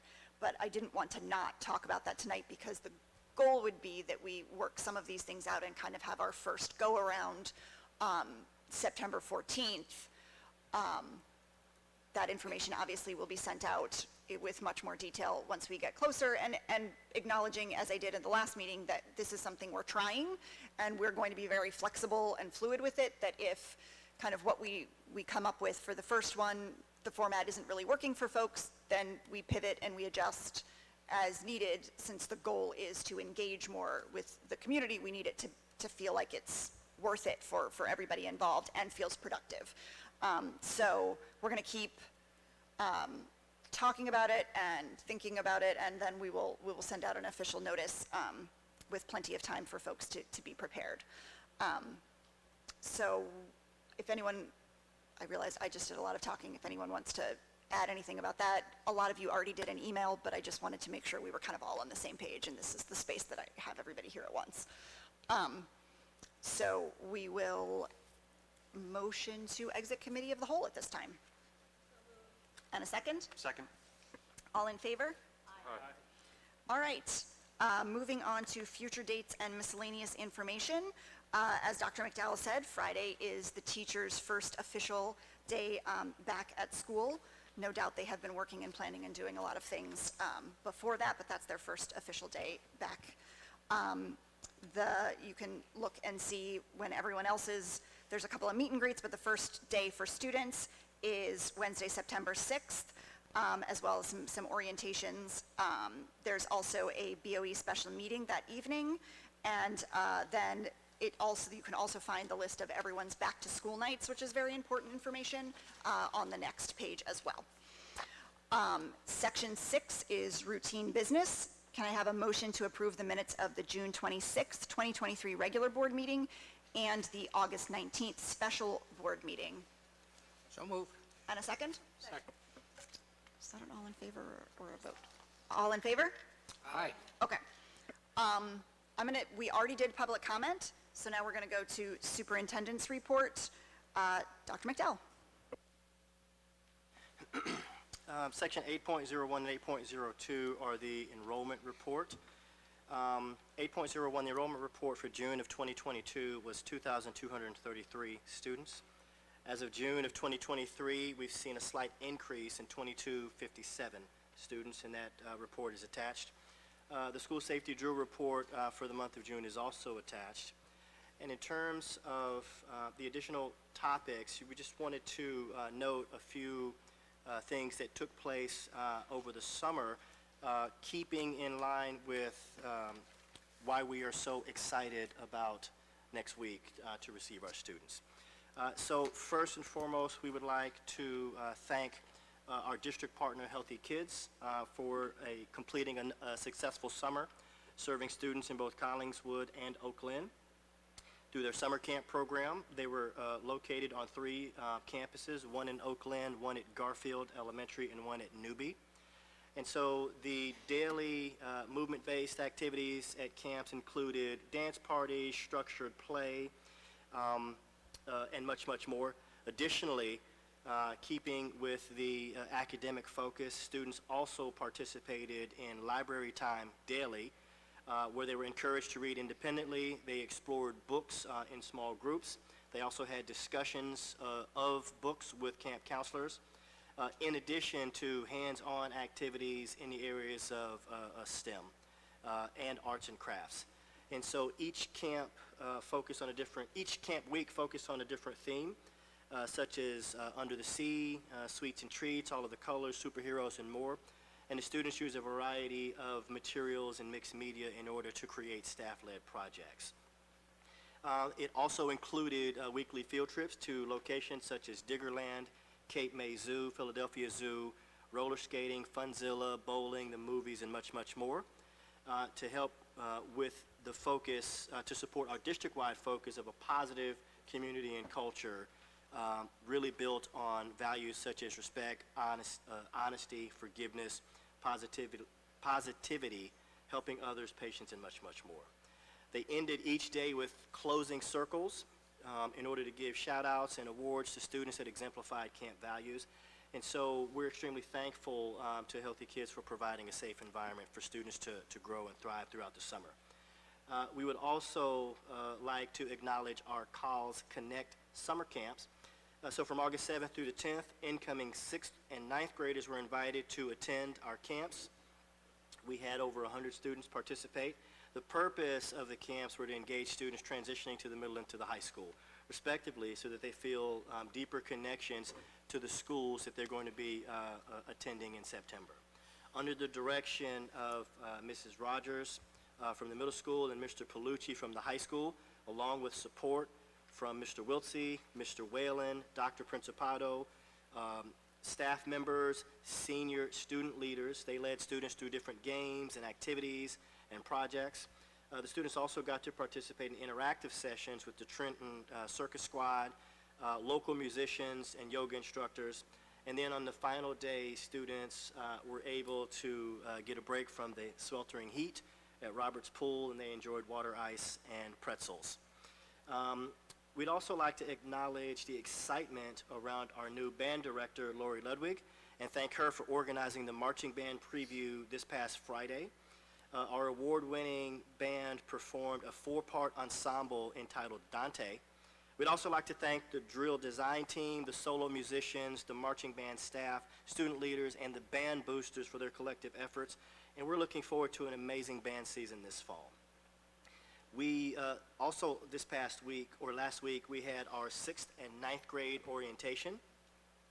And so due to the level of anxiety associated with a middle school transition, our middle school has really focused on Maslow before Bloom. What this means is we're focusing on the hierarchy of student needs before instructional strategies. And so 120 plus students participated in the orientation session alongside their families. They were afforded the opportunity to tour the facility, learn about expectations in the hallways, the dreaded locker debacle that most students are intensely fearful of, lunches, and then really paired with who do you contact in order to be successful on campus. Lots of positive energy from our middle school faculty and staff, as well as our student leaders, as we welcome the next generation of students on campus. Dr. McMullen is extremely excited because of the renewed energy that comes every year as we prepare for their return. And one of his statements is that this is a new season and it's what we're built for. And so we're extremely excited about what our middle school is going to be able to achieve this year. Paired with our 9th grade orientation, there is continued excitement where 90 plus students participated in the orientation program, where they also received an opportunity to tour the facility, review academic expectations for high school. Senior student leaders participated and will be mentoring incoming students throughout the year. Principal Newman throughout this entire summer has been meeting with students, families, and staff and is excited about the evolving mission of our high school. And his words are, let's have fun in school, let's focus on who we are, and let's take care of each other. And so some of the other topics, and just give a few highlights, and so during this time there was a discussion on updates to Chromebook deployment, gym uniforms, the cell phone policy, and so all of that information is being sent directly to middle and high school families with our core focus that was shared earlier, that all schools are going to continue targeted and personalized student learning, as well as a greater emphasis on positive school culture, and specifically making sure that we're communicating all of the positive things that we're doing on each of our campuses. And that concludes my superintendent's report in section 8. Thank you. Thank you. Section 9, student reports. There are none at this time because the elections for student board reps have not happened yet. They have to be back in school. Section 10, the business administrator board secretary report. Ms. Coleman. All right, busy summer in the business office.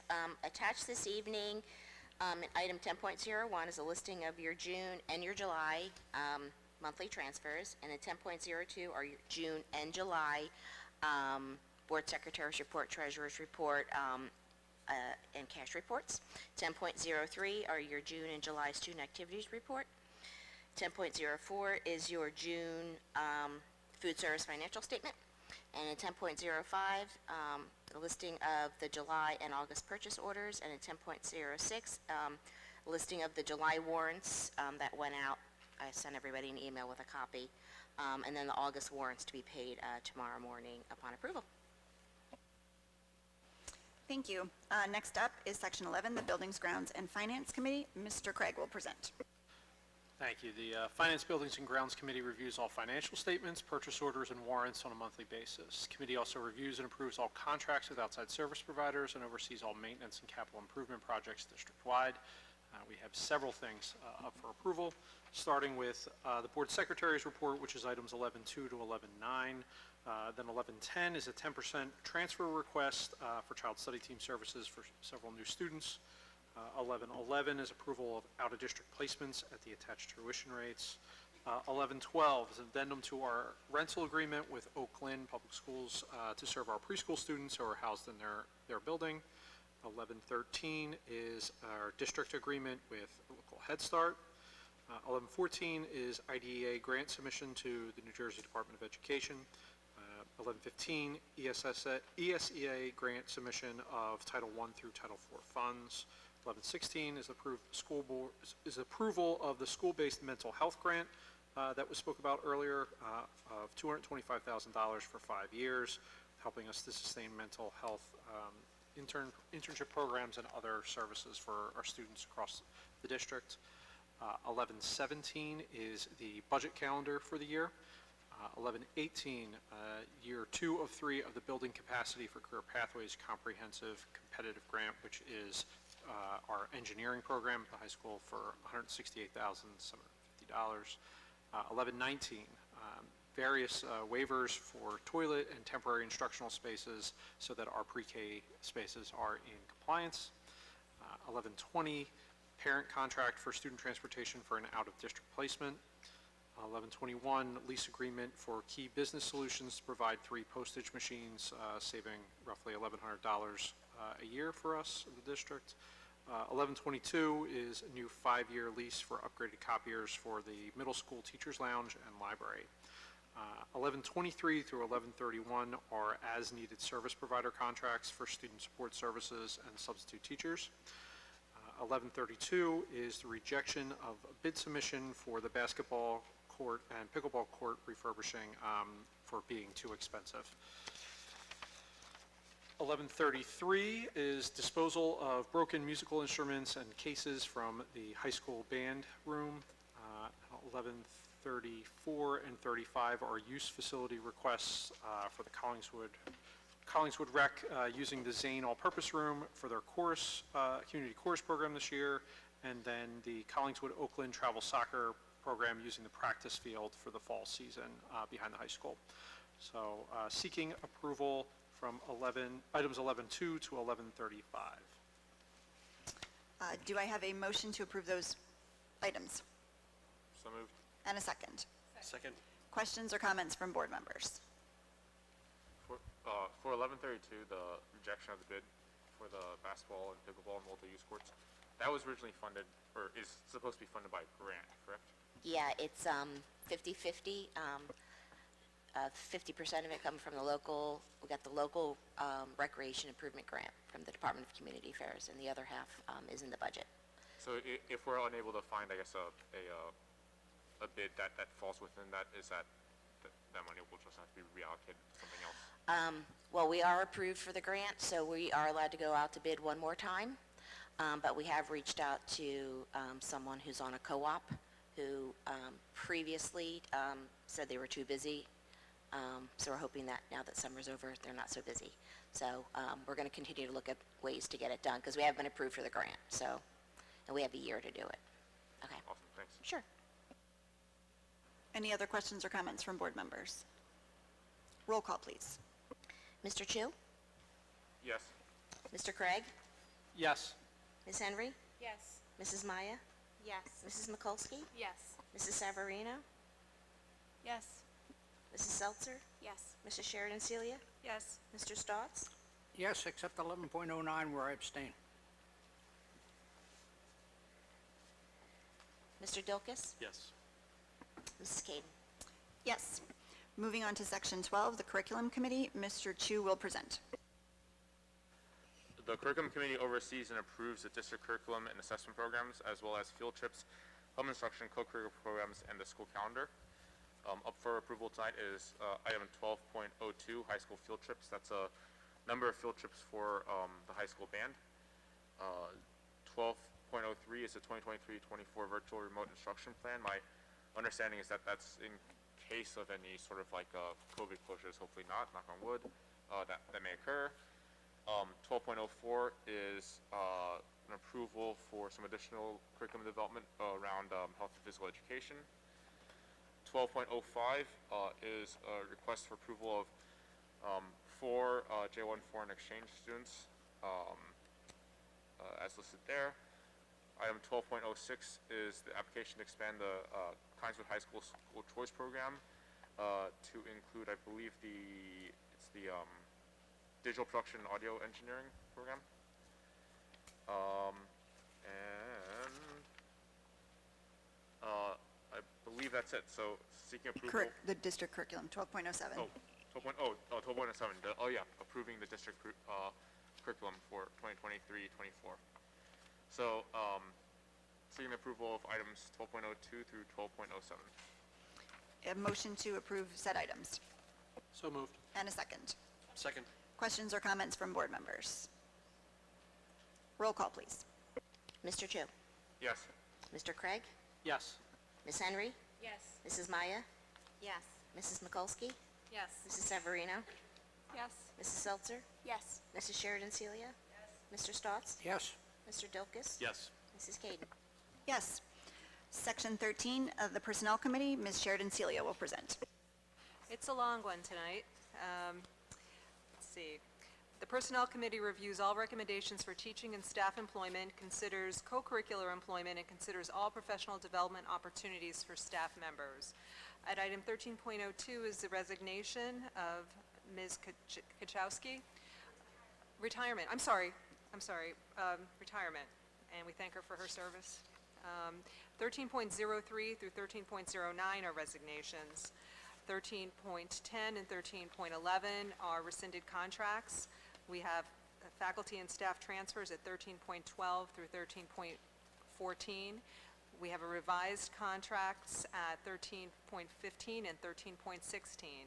There's an FMLA, NJFLA leave at 13.17. We have the appointment of new faculty and staff at 13.18, a new special education teacher, 13.19, a part-time preschool teacher, 13.20, an elementary school nurse at Sharp, 13.21, a preschool teacher, 13.22, a social work project director that we mentioned earlier, I believe in the grant, 13.23 is a counseling supervisor, and we have a counselor at 13.24, 13.25 is an elementary social worker, secondary BCBA at 13.26, kindergarten teacher at Zade North at 13.27, 13.28 is a Spanish teacher at the high school level, 13.29 elementary ESL teacher, 13.30 social studies teacher, 13.31 elementary teacher, 13.32 long-term substitute and replacement teacher, 13.33 a special education teacher. At 13.34, we're seeking approval for a preschool teacher. 13.35, a long-term substitute for the French program. 13.36, ASL elementary long-term sub. 13.37, the appointment of a guidance secretary. 13.38 are 3 social work interns. 13.39 and 13.40 are elementary and high school permanent subs respectively. 13.41 are several elementary lunchtime playground assistants. 13.42 is the appointment of a part-time custodian. 13.43 as wellness center additional hours to approve. 13.44 are the summer staff for the wellness, summer hours for the wellness staff. There's a revision at 13.45 of the 2023 ESY program. Summer hours, 13.46. Summer transition camp employees, 13.47. 13.48, the appointment of a first grade summer tutoring program. I'm sorry, I guess this is retroactive, as most of these summer things are. 13.49, Sharp staff math games and math stations for several hours during the summer. 13.50 is unpaid, the last one was not for the summer, it was to develop math games. 13.50 as unpaid leave. 13.51 is appointment, is a course overload. 13.52 through 13.54 are non-athletic stipends. 13.55 is assistant athletic director stipends for 4 individuals. 56 is the appointment of the high school fall assistant coaches. 13.57, middle school fall athletic coaches. 13.58, authorizing payment for our athletic event personnel for the next calendar year. And there's a whole bunch of people there. 13.59, appointing some additional time for our school nurses to do summer physicals. 13.60 is the appointment of substitute athletic trainers. 13.61, substitutes and tutors. There's a whole bunch of people. 13.62, travel expense form. I believe we have we have several. 13.65, I'm seeking approval of items 13.02 through 13.62. 62, yeah. Yes, 13.02 to 13.62. A motion to approve all of those items. So, And a second. second. Questions or comments from board members? Yeah, can I ask a question on the number of resignations we have? It continues to be quite a few every month. Do we do exit interviews? We did during the school year, we did not during the summer. Do we do anything when we get the feedback from the teachers? We have to stop the number of resignations we have. It just can't go on like it is now. So the decision to leave varies from staff member to staff member. I think it's also important to put this in context, is that when we have resignations, some of our resignations were non-school based. Some were individuals have left the state, they have moved, and so there are various reasons. And they're not all exclusive to things that are within the control of the school district. One of the things that we have started doing is having phone exit interviews through personnel. And so we're not necessarily having face-to-face, because they're difficult to get folks during the summer. But over the phone, Bonnie is having those conversations with folks, and the reasons vary pretty greatly. And so built within our retention planning for the future, we will address the challenges that are within our locus of control while also focusing on our recruitment efforts. And so I think that when we think about nationally speaking, the turnover rate nationally is about 12%. We're teetering between 5 and 6% in terms of our turnover rate. And so we can always improve. We're going to be focused on retaining everyone who wants to be here. But in some cases, folks are moving on for promotions, or they're moving on because it's aligned to something that is private in nature that they did not share with us. I do read the letters that these people put out. Most of them are plain vanilla. I've enjoyed my time here. Thank you. Goodbye. An exit interview might put a little flesh on that. And I understand that people do leave for various reasons, but and I'd rather not compare it to the national average. I'd rather compare it to the local school districts around here, as with the test scores and whatnot. National averages are wonderful. It's good to be below the national average, but I'd like to also be below the local districts. And they may have the same problem we do. I don't know. I don't have access to that, but I think ours is at this point unacceptably high. There is a statewide staffing shortage for educators. And so I think it's also important to note that everyone is looking for staff, and everyone's recruitment efforts, we're all seeking the same people.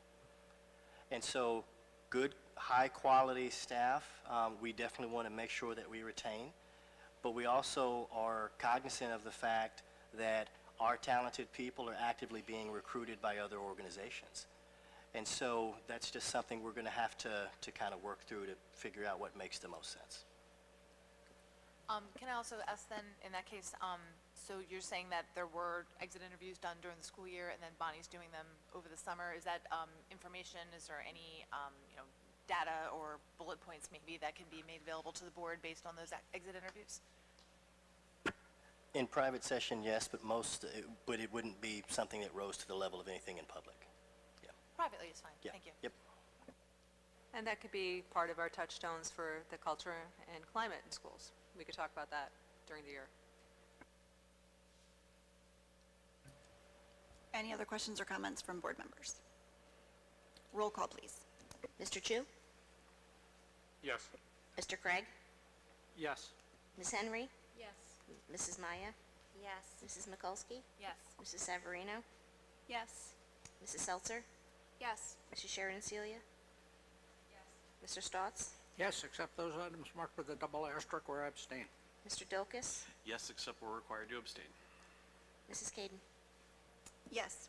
Section 14 is the Culture, Climate, and Policy Committee. Ms. Savarino will present. The Policy and Regulations Committee reviews and updates and changes, reviews all updates and changes of district policies and regulations.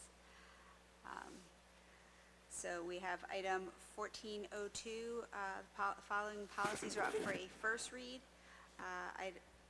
Policy 167, public participation is revised. Policy 511, eligibility of resident and non-resident students has been revised. This just determines eligibility to attend Collingswood Public Schools for both, obviously, resident and non-resident students. And then policy 8550, unpaid meal charges, outstanding food service charges. There was just very minor revision with some of the language in that policy. Item 1403, regulation that require one reading for these. Regulation 164201, sick leave, it's new. So this is a regulation so that we're in compliance with Governor Murphy's August law, which expands the reasons for school districts' employees' rationale for taking sick leave. And then Regulation 2419, School Threat Assessment Team, which is also new. It's a regulation, so we are in compliance with another one of Governor Murphy's legislation that he put out. I think it was in July, but I could be wrong on that. And then 1404, I'm looking for how to say this. 1404, we're looking to suspend bylaw 131 for this meeting only so that we can adopt the regulations that I just talked about, so that they can be on a one reading basis, so that they can be approved, so that we can be in compliance with the legislation effective September 1st, 2023. So we can approve the policies. The policies, That's linked yes. with the regulations. Yes, above, yeah. yes.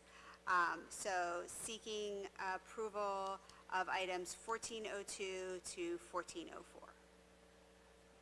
So moved. And a second? Second. Questions or comments from board members? Roll call, please. Mr. Chu? Yes. Mr. Craig? Yes. Ms. Henry? I abstain. Mrs. Maya? Yes. Mrs. Mikulski? Yes. Mrs. Savarino? Yes. Mrs. Seltzer? Yes. Mrs. Sheridan Celia? Mr. Stotts? Yes. Mr. Dilkus? Yes. Mrs. Caden? Yes. Sections 15 is miscellaneous. We have 15.01, which is the HIB report from the month of June, which was the last month that we were in session. 15.02 are job descriptions for an informational literacy coach, a lead MTSS instructional coach, a preschool, I don't remember what PIRS stands for, an intervention specialist, thank you. And as well as the description for the Safe Schools Liaison Officer, which is approved in partnership with the Collingswood BOE and the borough.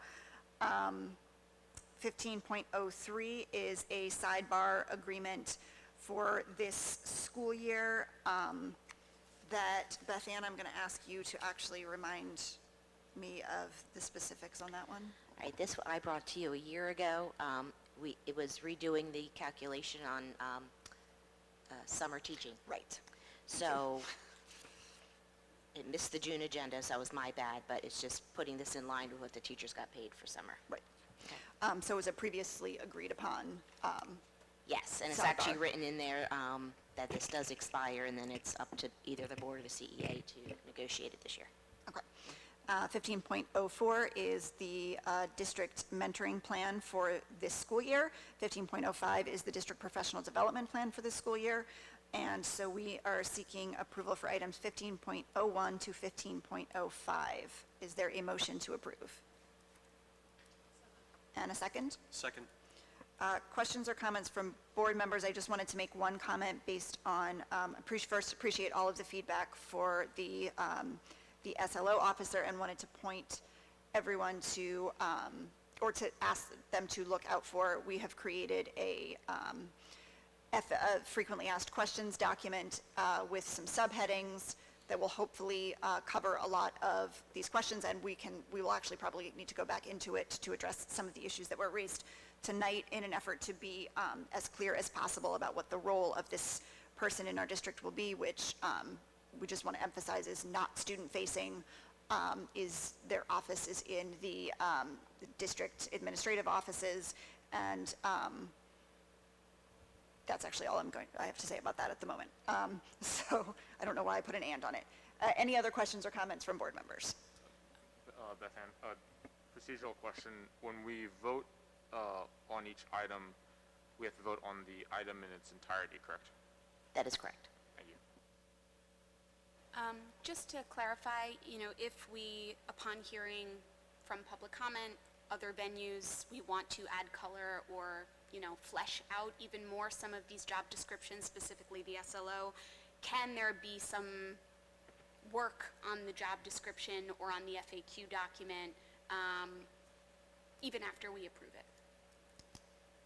I mean, my understanding would be yes, but I want to. On the FAQ, yes. But not on the job description? I wouldn't be able to answer that at this moment without having a borough representative in the room. Okay. Any other questions or comments from board members? Roll call, please. Mr. Chu? Yes, on items 15.01, 15.03, 15.04, and 15.05, and then I abstain on 15.02. Mr. Craig? Yes. Ms. Henry? Yes. Mrs. Maya? Yes. Mrs. Mikulski? Yes. Mrs. Savarino? I vote yes on 1501, no on 1502, and then yes on everything else. Mrs. Seltzer? I vote yes on 1501, 1503, 1504, 05, and I abstain from 1502.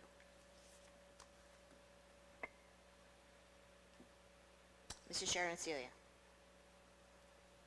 Yes on everything but 1502, and I vote no. Mr. Stotts? Yes. Mr. Dulkis? Yes. Mrs. Caden? Yes. Thanks. Moving on to section 16, it's our second opportunity for public comment.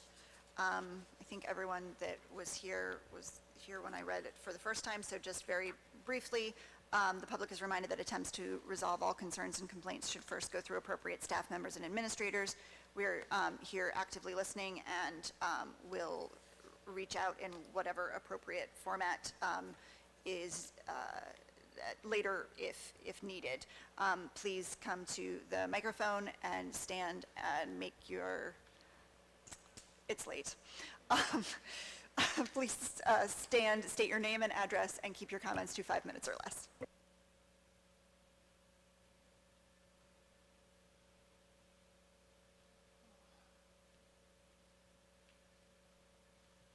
Wayne Rossi, 114 East Palmer Ave, Collingswood. Yeah, I'm sorry to keep going at the end of such a long meeting. I just think there was a lot. I actually wanted to thank the board for a lot of the diversity material between Dr. McPartland's presentation and what Dr. McDowell presented. There was a lot of really good information. And I think that there's a lot to build on. I think that one of the things I heard in the diversity goals, I think that making sure that it's clear and an inclusive vision. One thing I haven't seen as much emphasis on with the talk on diversity, while I think that obviously embracing racial diversity is a large part of what we need, we also need to make sure that these goals embrace other identities that students have, such as LGBTQ plus identities. I think we need to make sure we're not dropping the ball on being for all students. Sorry, I'm just trying to make sure I have all the points. There was a lot in this meeting.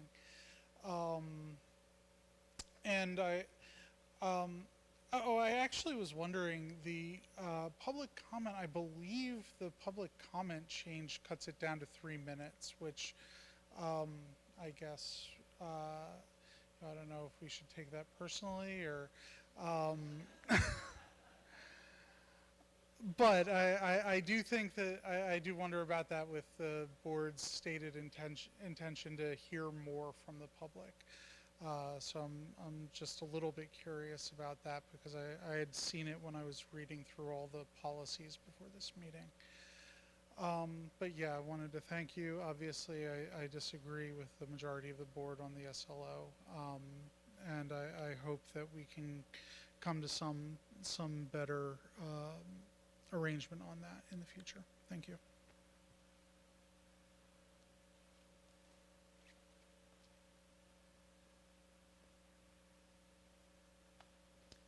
Good evening, Doug Robbins, 114 Washington Avenue. I want to talk a little bit about the music program. First, I was glad to hear the kind words from Dr. McDowell about the upcoming marching band season, and also thank Dr. McMullen and Principal Newman, who were also in attendance at the preview performance last Friday. That was much appreciated. So I have a rising 9th grader that plays trumpet in the marching band, and he really engages with just about every part of the music department that he can. I have a rising 6th grader that hopes to follow in his brother's footsteps. So I would love to be up here to advocate for the music program on things that could really elevate the program, meet the aspiration and talent of all the students and really the community. But instead, I feel like I have to advocate for things that, not to make our program better, but to advocate for the district to get back to the bare minimum. So, as we all know, we lost our band director, Mr. Lurch, suddenly last year. Their meeting staff in the music department really stepped up, giving free periods, covering for each other, all those wonderful things. And I had assumed that the bare minimum would be the replacement of that missing instruction, but that is not what happened. Instead, when the budget was laid out, the district chose not to prioritize the music department by not replacing the deceased director. And I do want to say Mrs. Ludwig has gone above and beyond. She is amazing, but she cannot do the work of 2 people. It's unfair to her, and ultimately it's unsustainable. So, I wish I could be up here asking for a new music lesson curriculum, more robust music engagement at the elementary level, or instruments that aren't held together with duct tape. But those will all wait. For now, I'm just asking the district, get us back to the bare minimum, and please do not defund our music program. Thank you.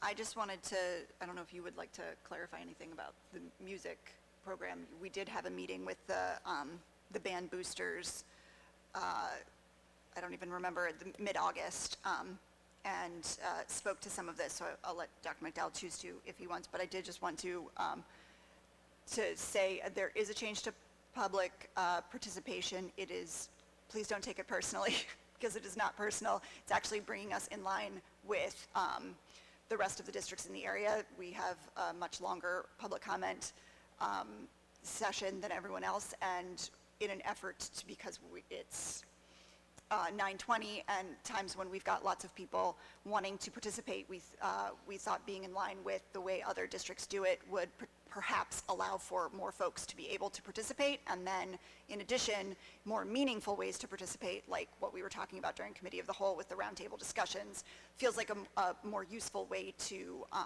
actually engage with the public, since public comment is very much a one-way street. So please don't take it personally, but you did read correctly that it will be 3 minutes. But I'm going to turn over the explanation of how we are not defunding our music program to you. Right. So I think it's important for us to acknowledge the budget season this year was very tough, and a lot of very tough decisions had to be made. And so, but at the end of the day, all of our budget decisions are rooted in what's in the best interest of our students and what's aligned with enrollment. And so, working very collaboratively with both school and district personnel, we identified based on what students requested, and that's what we prioritize within our budget. And so for the record, we have not defunded our music program. If anything, we have maintained all of the programs and services that we have always performed. I think it's also important to note is that the loss of Mr. Lurch was a tremendous loss for our community.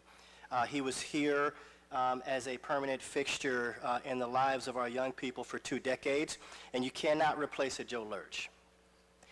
Having said that, the pandemic caused a significant disruption in our music program, and we as a district made the decision, despite having extremely minimal enrollment during our COVID years, to not reduce our music educators, because when you have talented people, you want to maintain those individuals even if their classrooms are empty. And so this past year, we had multiple music sections empty.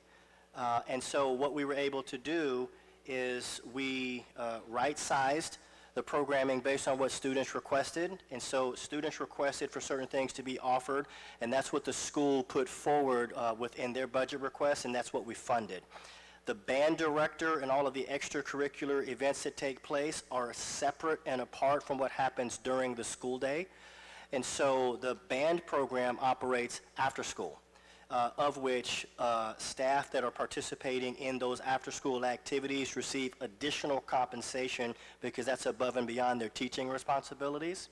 And so as a district that is really focused on equity and making sure that all students in every school gets what they need, we have extremely talented teachers that have to have students in front of them. And so what we are now seeing is a concerted effort to make sure that classes are full and that students are receiving the full benefit across all campuses. And so I will reiterate again, we are extremely excited. I thoroughly enjoyed the preview. I know that it was a 25-minute snippet. I brought my 6-year-old because it is my hope that she will participate in the future in a program such as this. And so we're looking forward to the fall season. We have already approved all of the trips, the competitions, the extracurriculars for our marching band. And we plan on staying in active communication with the band boosters so that we can improve levels of service, but that we can also actively recruit for the future so that we can make new investments in our music program as enrollment increases in the future. Thank you.